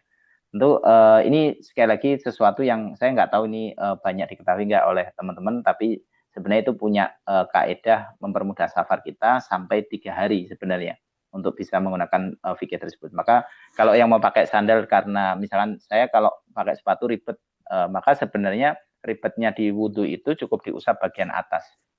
Sebenarnya ada ilmu tersendiri itu. Cuma maksud saya adalah kalau apakah boleh menggunakan sandal? Boleh, tidak ada masalah. Tapi saya sarankan pada saat di pesawat siapkan kaos kaki untuk menghangatkan kaki kita. Gitu. Walaupun sudah ada selimut juga, insya Allah sudah ada selimut juga. Cuma untuk mengantisipasi karena kaki yang dingin itu juga ngefek ke badan kita. Gitu Ada ya. sebutnya belum dibawa pulang. Oke, Ya. terus lanjut Pak Ustadz. Pak Ustadz kalau untuk Ya. laki-laki intim, laki-laki dipakai ketika di Singapura, oh mungkin ihram ya, dipakai di Oh ya. Singapura dan wanita di pesawat, apakah sampai Mekah wajib mandi suci lagi atau tidak? Oh tidak. Kalau babnya mandi tadi kan tadi betul banget nih Mbak Putri sudah bahas di sebelum berangkat sudah mandi. Apakah nanti pas di Singapura harus mandi lagi? Sebenarnya tidak perlu. Apalagi jadwal kita mepet nih, mepet. Maka saran saya cukup dengan diganti dengan wudhu itu sudah mencukupi insya Allah. Gitu. Oke. Ya. Terus mungkin tambahan Pak Ustadz ya, apakah niat ihram itu harus dalam keadaan suci ataupun berwudu atau tidak, gitu Pak Ustadz? Biar clear Oh ya. ya Bapak Ibu. Oke, membaca niat itu babnya adalah bagian dari adab. Jadi adab itu sebuah sesuatu yang sopan santunnya adalah dalam kondisi berwudu. Tapi ketika belum berwudu sudah berniat pun sebenarnya tidak ada masalah. Tapi babnya adalah ini kita menjaga adab. Karena memang ibadah ini juga ada nilai peraturan untuk menjaga adab di hadapan Allah. Maka sebaiknya kondisinya sudah berwudu. Tapi ketika sudah berikhram nih, dia tidak, kan kita untuk sholat 2 rakaat ihram pun juga kondisinya mungkin nanti di pesawat ya kondisinya. Nah, ketika dia sudah berwudu, dia sudah berniat, tapi tadi belum wudu nih gitu. Maka sebenarnya tidak ada masalah, tidak mengganggu niat dia karena niat itu sebenarnya urusan keterkaitan hamba dengan Allah yang menghubungkan antara Tuhan dengan hamba, tidak ada persekutuan dengan apapun. Sebenarnya intinya di situ. Jadi dilafatkan itu hanya bagian dari adab dan sebaiknya menjaga dalam kondisi sudah berwudu. Gitu. Gitu Mbak Putri. Oke, siap. Lanjut, Pak Ustadz, untuk pakaian wanita kan itu ada dua ya, warnanya harus putih semua atau bagaimana? Sebelumnya seperti pernah baca juga boleh hitam. Ya, kalau kita nanti bisa hitam, bisa putih. Tadi sudah kita sampaikan ada 2 pakaian ihram yang mau digunakan. Kita sepakati bahwa yang hari pertama karena ini malam, maka saran saya untuk yang ahwat pakai yang hitam aja gitu ya Mbak Putri ya. Jeh, Karena betul kan, Pak Ustadz. jadi untuk ihram pertama, untuk yang ahwat, untuk yang ibu-ibu, perempuan, kenakan pakaian hitam untuk ihram pertama, untuk umroh pertama. Nanti yang hari berikutnya kan ada tuh hari Kamis kalau nggak salah, kita tuh ada umroh kedua dan itu siang. Nah siang maka kita gunakan yang warna putih untuk yang perempuan. Gitu guys. Jadi kita sepakati hari pertama pakai hitam, hari kedua pakai putih untuk yang perempuan. Berarti yang dibawa di kabin, di koper kecil adalah pakaian ihram yang hitam. Yang kita bawa dari Jakarta ke Singapura, nah itu pakai pakaian yang hitam. Tapi kan untuk berangkatnya mohon pakai batik dulu nggih, Bapak Ibu semua. Jeh, Jadi jangan gimana Pak Putri? ya, untuk yang perempuan itu kan hanya outer ya, Pak Ustadz ya. Jadi lebih mudah gitu. Kalau Oh misalnya, ya, alhamdulillah.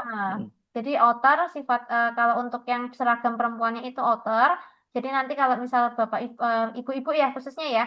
Jadi kalau misal dari Jakarta mau pakai langsung gamis hitam itu juga nggak masalah. Nah ini yang menjadi pertanyaan lagi Pak Ustadz ya. Misal nih Pak Ustadz, saya dari Jakarta udah pakai pakaian yang nantinya mau digunakan untuk umroh ataupun pakaian ihram gamis hitam.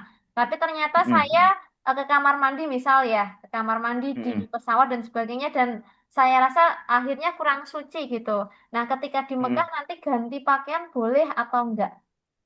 Oh ya, jadi kalau ganti pakaian itu tidak ada masalah. Ganti termasuk yang laki-laki juga ya. Misalkan, jadi Ganti. kita sudah berihram kok kena najis misalkan, maka cukup sebenarnya dibasuh saja, dicuci di bagian yang kena najis. Tapi ketika kita nggak yakin nih, nah ini memang itu betul ya Mbak Putri, bahwa kadang ada gangguan di hati kita, merasa bahwa ini kayaknya kurang bersih deh, ini kurang suci deh. Nah, ketika ada ragu seperti itu, maka ganti saja. Ganti saja itu jauh lebih baik.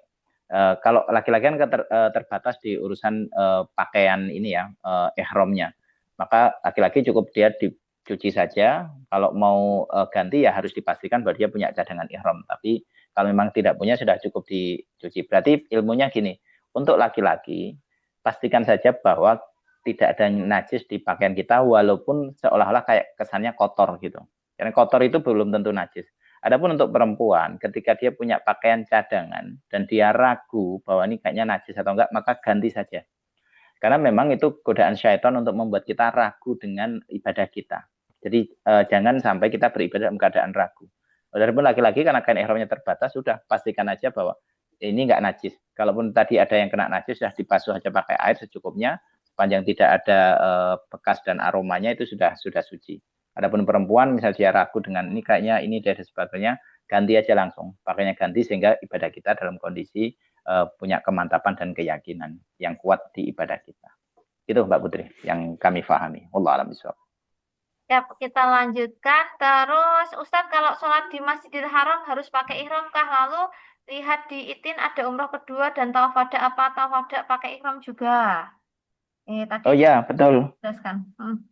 Yeah. Jadi sepanjang kita masuk ke pelataran, jadi tidak ada orang tawaf yang tidak menggunakan ihram.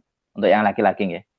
Jadi setiap kita tawaf pasti harus pakai ihram. Bahkan hanya ikut sholat di situ saja, sholat 5 waktu misalkan, kita nggak umroh nih, kita nggak tawaf, tapi kita sholat di situ tetap harus pakai pakaian ihram. Ini peraturan dari Saudi, dari peraturan di Masjidil Haram, siapapun yang masuk ke pelataran, walaupun dia tidak sedang berumroh, tidak berihram, dia tetap harus menggunakan kain putih untuk menggunakan aturan bahwa di pelataran harus pakai kain ihram. Berarti tawaf wada harus pakai ihram, umroh juga harus jelas kalau umroh kan harus pakai ihram, tawaf wada juga pakai ihram, mau sholat pun di pelataran harus pakai ihram. Beda kalau yang pengen sholatnya di lantai yang 2, 3, yang bagian luar itu tidak harus pakai dengan pakaian ihram. Tapi kalau tawaf wada, walaupun bahkan dia di kondisi di pelataran, dia tetap harus pakai ihram. Sebenarnya kalau aturan secara hukum fikihnya, tawaf wada itu tidak harus pakai ihram. Tapi karena kita tawafnya nanti bareng-bareng di dalam pelataran, maka tetap harus menggunakan kain ihram. Gitu, Bapak, semoga menjawab. Oke, Ustadz ada tur juga ke Jabal Nur enggak? Ya, Gua ya kalau ke Hiro. Gua Hiro tidak ada. Karena Oke. Gua Hiro itu kondisinya bukan tempat yang mudah untuk dikunjungi. Dia tempatnya terjal, sehingga itu nanti masuknya di free program. Kalau Bapak Ibu pengen mandiri ke sana dipersilakan, tapi saya pesen hati-hati. Walaupun kondisinya sekarang saya pribadi ke sana itu yang saya amati, saya tetap inilah kondisi fisik kita dan seterusnya itu yang kadang saya lebih mempertimbangkan untuk menjaga kondisi tubuh lebih utama. Tapi bukan berarti nggak boleh ya, silahkan. Tapi kalau di jadwal kita City Tour Mekah itu tidak ada ke Gua Hiro, karena emang itu tempatnya lumayan terjal, tidak ramah untuk semua jamaah sebenarnya. Oke. Gitu. Nanti bisa juga Bapak Ibu opsional. Ini yang rame misal nih Kandamah, Jabal Kandamah, atau juga bisa Museum Wahyu, Ustadz. Jadi untuk Museum Ya betul. Ya, Museum Wahyu itu di bawah Gua Hiro. Nanti di situ ada simulasi dan sebagainya. Lumayan kalau misal teman-teman ataupun Bapak Ibu pengen main di sana di Museum Wahyu, boleh banget juga. Nanti pas di sana ya, Ustadz Ali nanti yang akan arrange kaitannya untuk sewa dan tiket masuknya biasanya dari Ustadz dan Mutawif yang akan mengarrange gitu. Boleh, Ya, jadi itu nanti opsional aja. opsional ya Bapak Ibu. Itu artinya bahwa kalau ada yang pengen, nanti tinggal didaftar siapa yang mau berangkat gitu ya. Jadi kalau yang tidak pengen berangkat boleh kok gitu. Ini tidak masuk dalam jadwal yang kita sediakan dengan bus tadi. Ini sifatnya mandiri. Boleh ikut, boleh opsional. tidak. Opsional ya gitu. Ya. Terus ya, lanjut. Monggo lanjut Mbak Untuk Putri. di Mekah ada tur atau jalan-jalan tadi ya? Ya ada. Pakai bus ya, bukan jalan kaki. Ya, pakai bus. Jadi tur Kota Mekah tadi ya Ustadz ya, itu sudah ada agendanya. Yes, City Tour Mekah sekaligus bawa kain ihram karena kita akan mikot untuk umroh kedua. Oke, atau umroh badal. Ya, atau umroh badal buat mungkin ada saudara atau teman yang mau dibatalkan silahkan. Atau ya lanjut. Oke. Apa Ustadz izin bertanya terkait izin masuk roda melalui aplikasi nusuk perlu visa. Apakah kita akan diberikan visa saat berangkat atau gimana? Oke. Ini saya. Ya, visa. Monggo Mbak Putri, monggo. Oke, saya bantu jawab ya Mas Ustadz Ali ya. Ini kaitannya Raudoh. Jadi untuk masuk ke Raudoh Bapak Ibu punya dua akses. Yang pertama itu via Tasreh. Tasreh itu yang sudah disediakan sama pihak travel. Berarti satu kali masuk udah via Tasreh gitu ya. Terus yang kedua via Nusuk. Via Nusuk itu nanti Bapak Ibu harus mendownload aplikasi Nusuk ya. Download aplikasi Nusuk itu memang perlu nomor paspor dan nomor visa. Untuk visanya kita sudah share di grup ya Bapak Ibu ya. Jadi nanti Bapak Ibu bisa input mandiri kaitannya untuk nomor visanya Bapak Ibu seperti itu. Nanti di situ di aplikasi Nusuk tersebut Bapak Ibu ya nanti di situ terbuka jadwalnya. Nanti Bapak Ibu bisa menyesuaikan dengan kebutuhan masing-masing kaitannya mau masuk ke rodohnya tanggal berapa, jam berapa. Itu nanti sudah ada di aplikasi Nusuknya gitu. Terus lanjut, Ustadz saya bawa anak 4 tahun untuk saat sa'i karena kemungkinan itu tidur saat sa'i bisa bawa stroller kah? Dan saat tawaf mekanisme stollernya seperti apa ya Ustadz? Ya, ini teknis ya Bapak Ibu. Untuk yang bawa anak, kalau misalkan stroller itu mau digunakan pada saat sa'i secara aturan tidak ada masalah, bahkan lebih mudah. Tapi memang untuk pada saat tawaf ini yang memang ada cukup problemnya adalah kalau mau dipakai maka tidak bisa digunakan di pelataran. Maka harus ada di lantai yang 2 itu kalau mau pakai stroller. Tapi kalau misalkan mau digendong, nah ini stroller yang kan stroller beda-beda ya. Ada yang kadang simple banget, udah kayak payung gitu ya, bisa dibawa itu tidak ada masalah. Tapi kalau misalkan stroller mau dipakai di pelataran, memang cukup riskan. Itu ya yang saya pahami begitu. Jadi untuk sa'i aman Bu. Untuk sa'i itu tidak ada masalah. Tapi kalau untuk tawaf, ketika nanti anak digendong, kemudian stroller bisa dibawa sih nggak ada masalah gitu.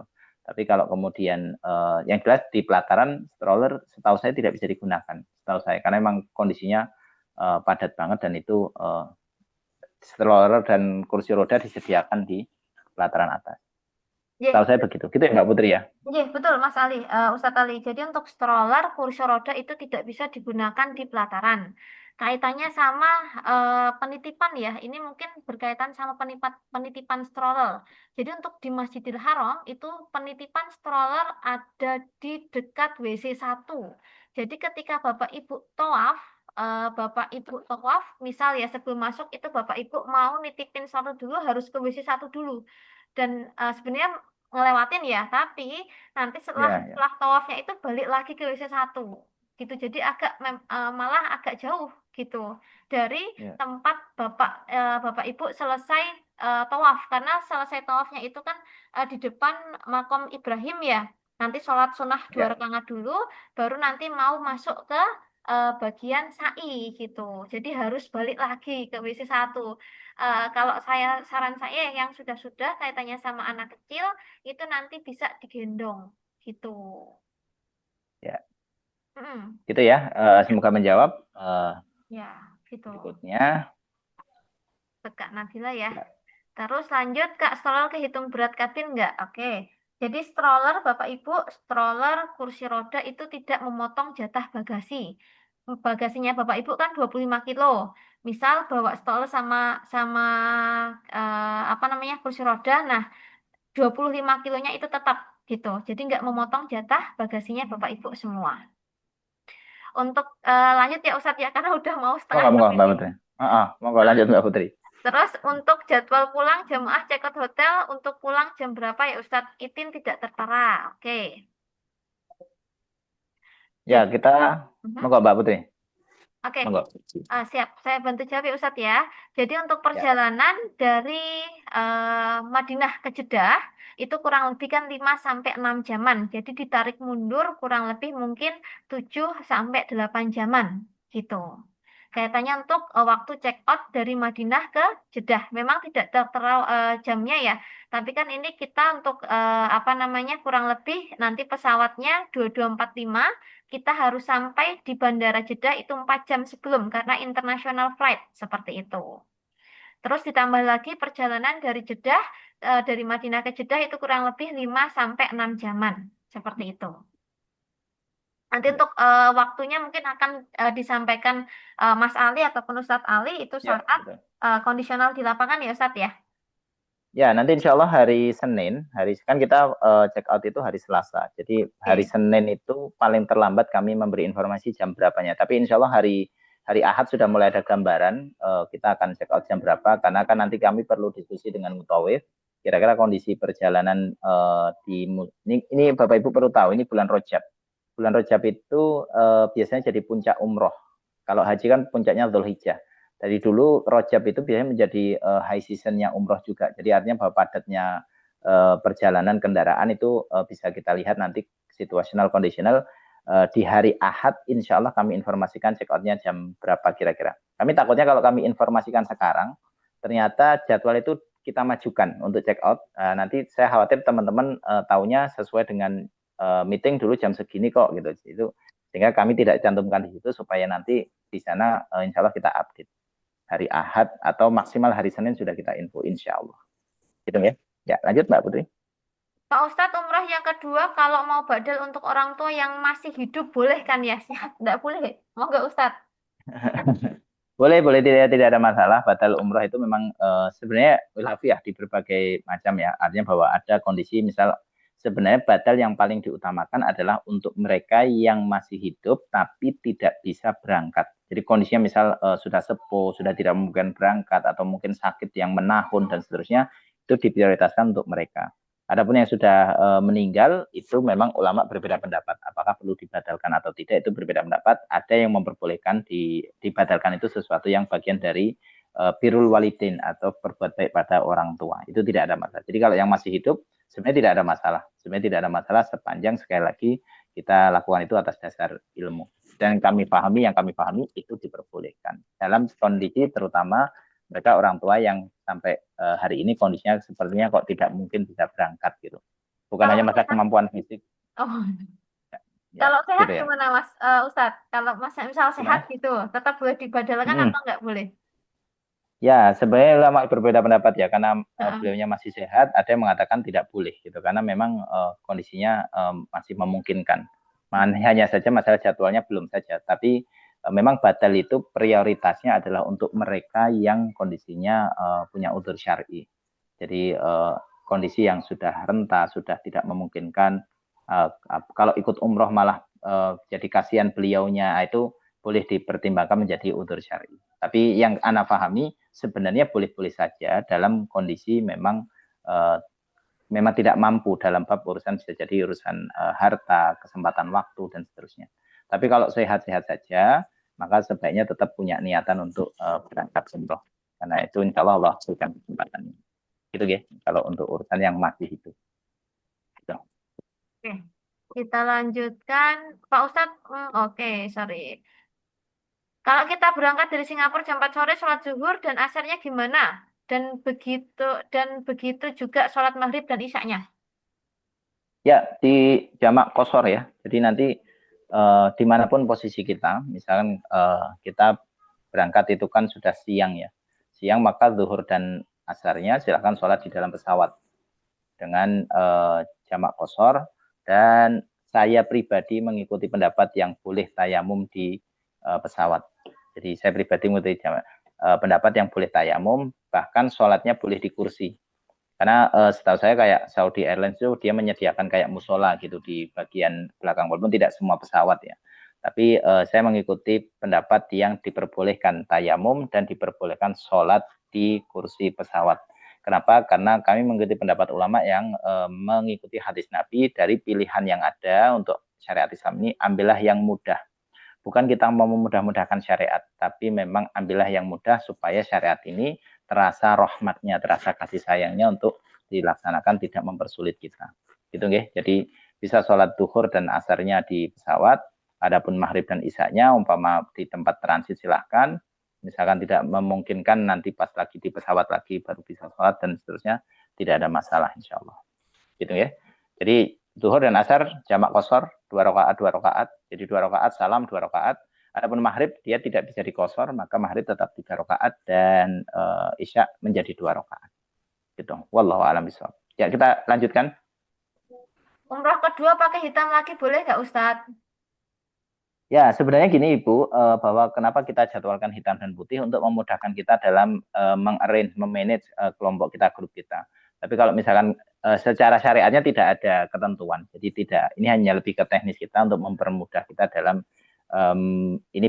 Jadi kalau semuanya putih, semuanya hitam, kita jadi lebih mudah dalam mengelola kelompok kita. Jadi tapi apakah itu melanggar syariat? Tidak. Artinya bahwa jawabannya boleh saja. Hanya saja memang hanya lebih ke memudahkan tim termasuk mutawif untuk mengidentifikasi mana yang menjadi kelompok kita pada saat umroh. Karena kan itu akan bercampur dengan banyak jamaah yang lain. Gitu nggih. Wallahu a'lam bishawab.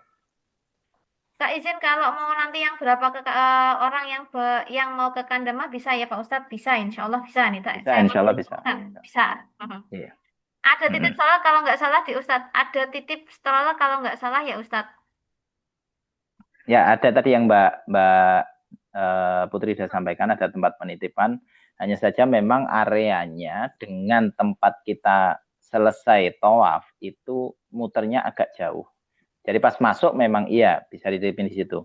Tapi untuk ngambil lagi posisinya itu tempat penitipan agak jauh dari tempat Makom Ibrahim. Karena nanti habis Makom Ibrahim kita pintu menuju ke tempat sa'i, itu di situ agak jauh.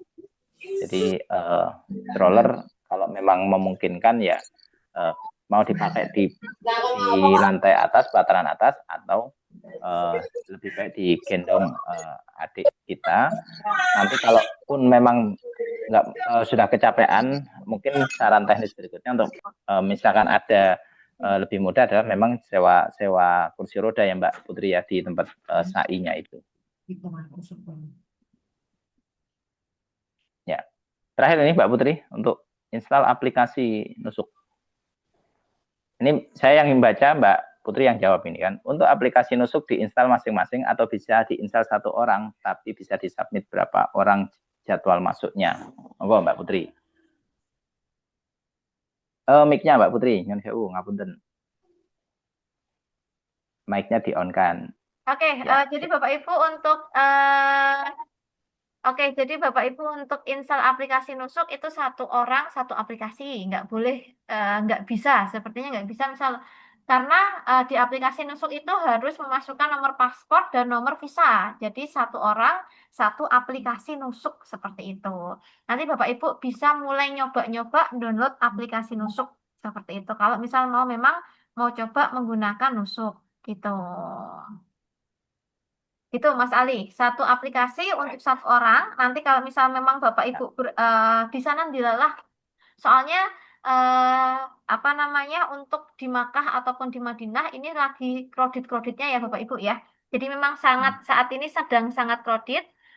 Jadi Bapak Ibu kalau misal memang jadwalnya kosong, alhamdulillah nanti udah bisa masuk pakai tasreh. Kalau ada satu lagi jalan sebenarnya.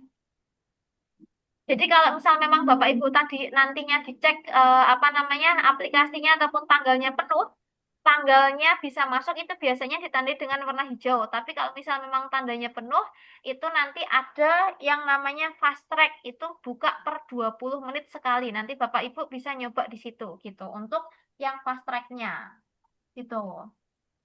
Ya. Mm-mm. Gitu nggih. Yeah. Jamaah semua, Masya Allah nih semuanya sudah terjawab Ya, semua. sekali. Oh, Oke. untuk anak gimana Pak untuk masuk raudhah gitu? Usia berapa ini? Tidak di atau kita lanjut. Jadi kalau yang balita gimana Mbak Putri? Balita Oh 3 dan 4 tahun. Kan di atas 7 tahun kayaknya udah bisa. Kalau di bawahnya belum bisa kayaknya. Nanti coba saya make sure lagi ya untuk balita usia berapa yang boleh masuk ke raudhah dan nggak boleh gitu ya, batas maksimalnya. Nanti coba kita make sure lagi ya, Mas Ali ya, Ustadz Ali ya. Oke, siap. Jadi gini Bapak Ibu semua, kita masih ada jeda waktu sekitar 1 pekan, 7 hari ini. Apapun yang pengen ditanyakan, tanyakan di grup atau DM ke saya nggak apa-apa. Karena ini kemarin sudah ada beberapa yang kemudian langsung nge-DM untuk bertanya sesuatu, silakan ditanyakan karena memang mungkin tidak bisa terjawab semua di Zoom meeting kita sekarang. Kita masih punya grup dan nanti bisa langsung tanya, bahkan DM ke kami pun insya Allah kami respon. Gitu ya Bapak Ibu semua, dari saya mungkin cukup. Seandainya ada yang salah kami mohon maaf sebesar-besarnya dan saya bertobat kepada Allah. Adapun yang benar, ada yang baik dari kami, ketahuilah bahwa itu semua datang dari Allah. Gitu dari saya kembalikan ke Mbak Putri, monggo kalau ada tambahan. Ya, Assalamualaikum warahmatullahi wabarakatuh. Waalaikumsalam warahmatullahi wabarakatuh. Terima kasih banyak Mas Ali. Ini saya terakhir nih jawab nih kaitannya untuk aturan membawa rokok. Maksimal rokok 2 slop ya Mas ya. Pak Aris Suryanto maksimal rokok itu 2 slop, lebih dari itu nggak boleh. Kalau vape boleh-boleh saja insya Allah kalau vape. Tapi kalau untuk rokok batang itu maksimal 2 slop, lebih dari itu nggak boleh. Gitu.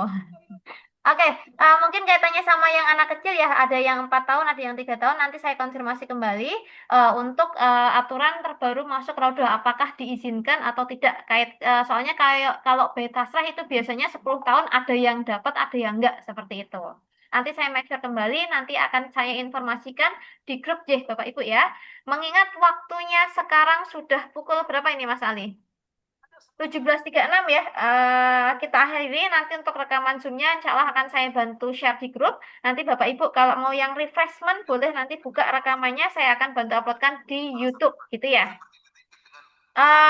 Ini Mas Ali sudah tidak ada, silahkan dibantu tutup dengan doa penutup majelis Mas Ali. Nanti siap. Ya Bapak Ibu semua, mari kita tutup majelis ini dengan doa kafaratul majelis. Semoga Allah memberikan kebaikan buat kita dan mengampuni kesalahan kita. Subhanakallahumma rabbana wa bihamdika asyhadu an la ilaha illa anta astaghfiruka wa atubu ilaik. Billahi taufiq wal hidayah. Wassalamualaikum warahmatullahi wabarakatuh. Izin Bapak Ibu saya bantu akhiri untuk Zoom meetingnya ya. Billahi taufiq wal hidayah. Assalamualaikum warahmatullahi wabarakatuh. Waalaikumsalam warahmatullahi wabarakatuh.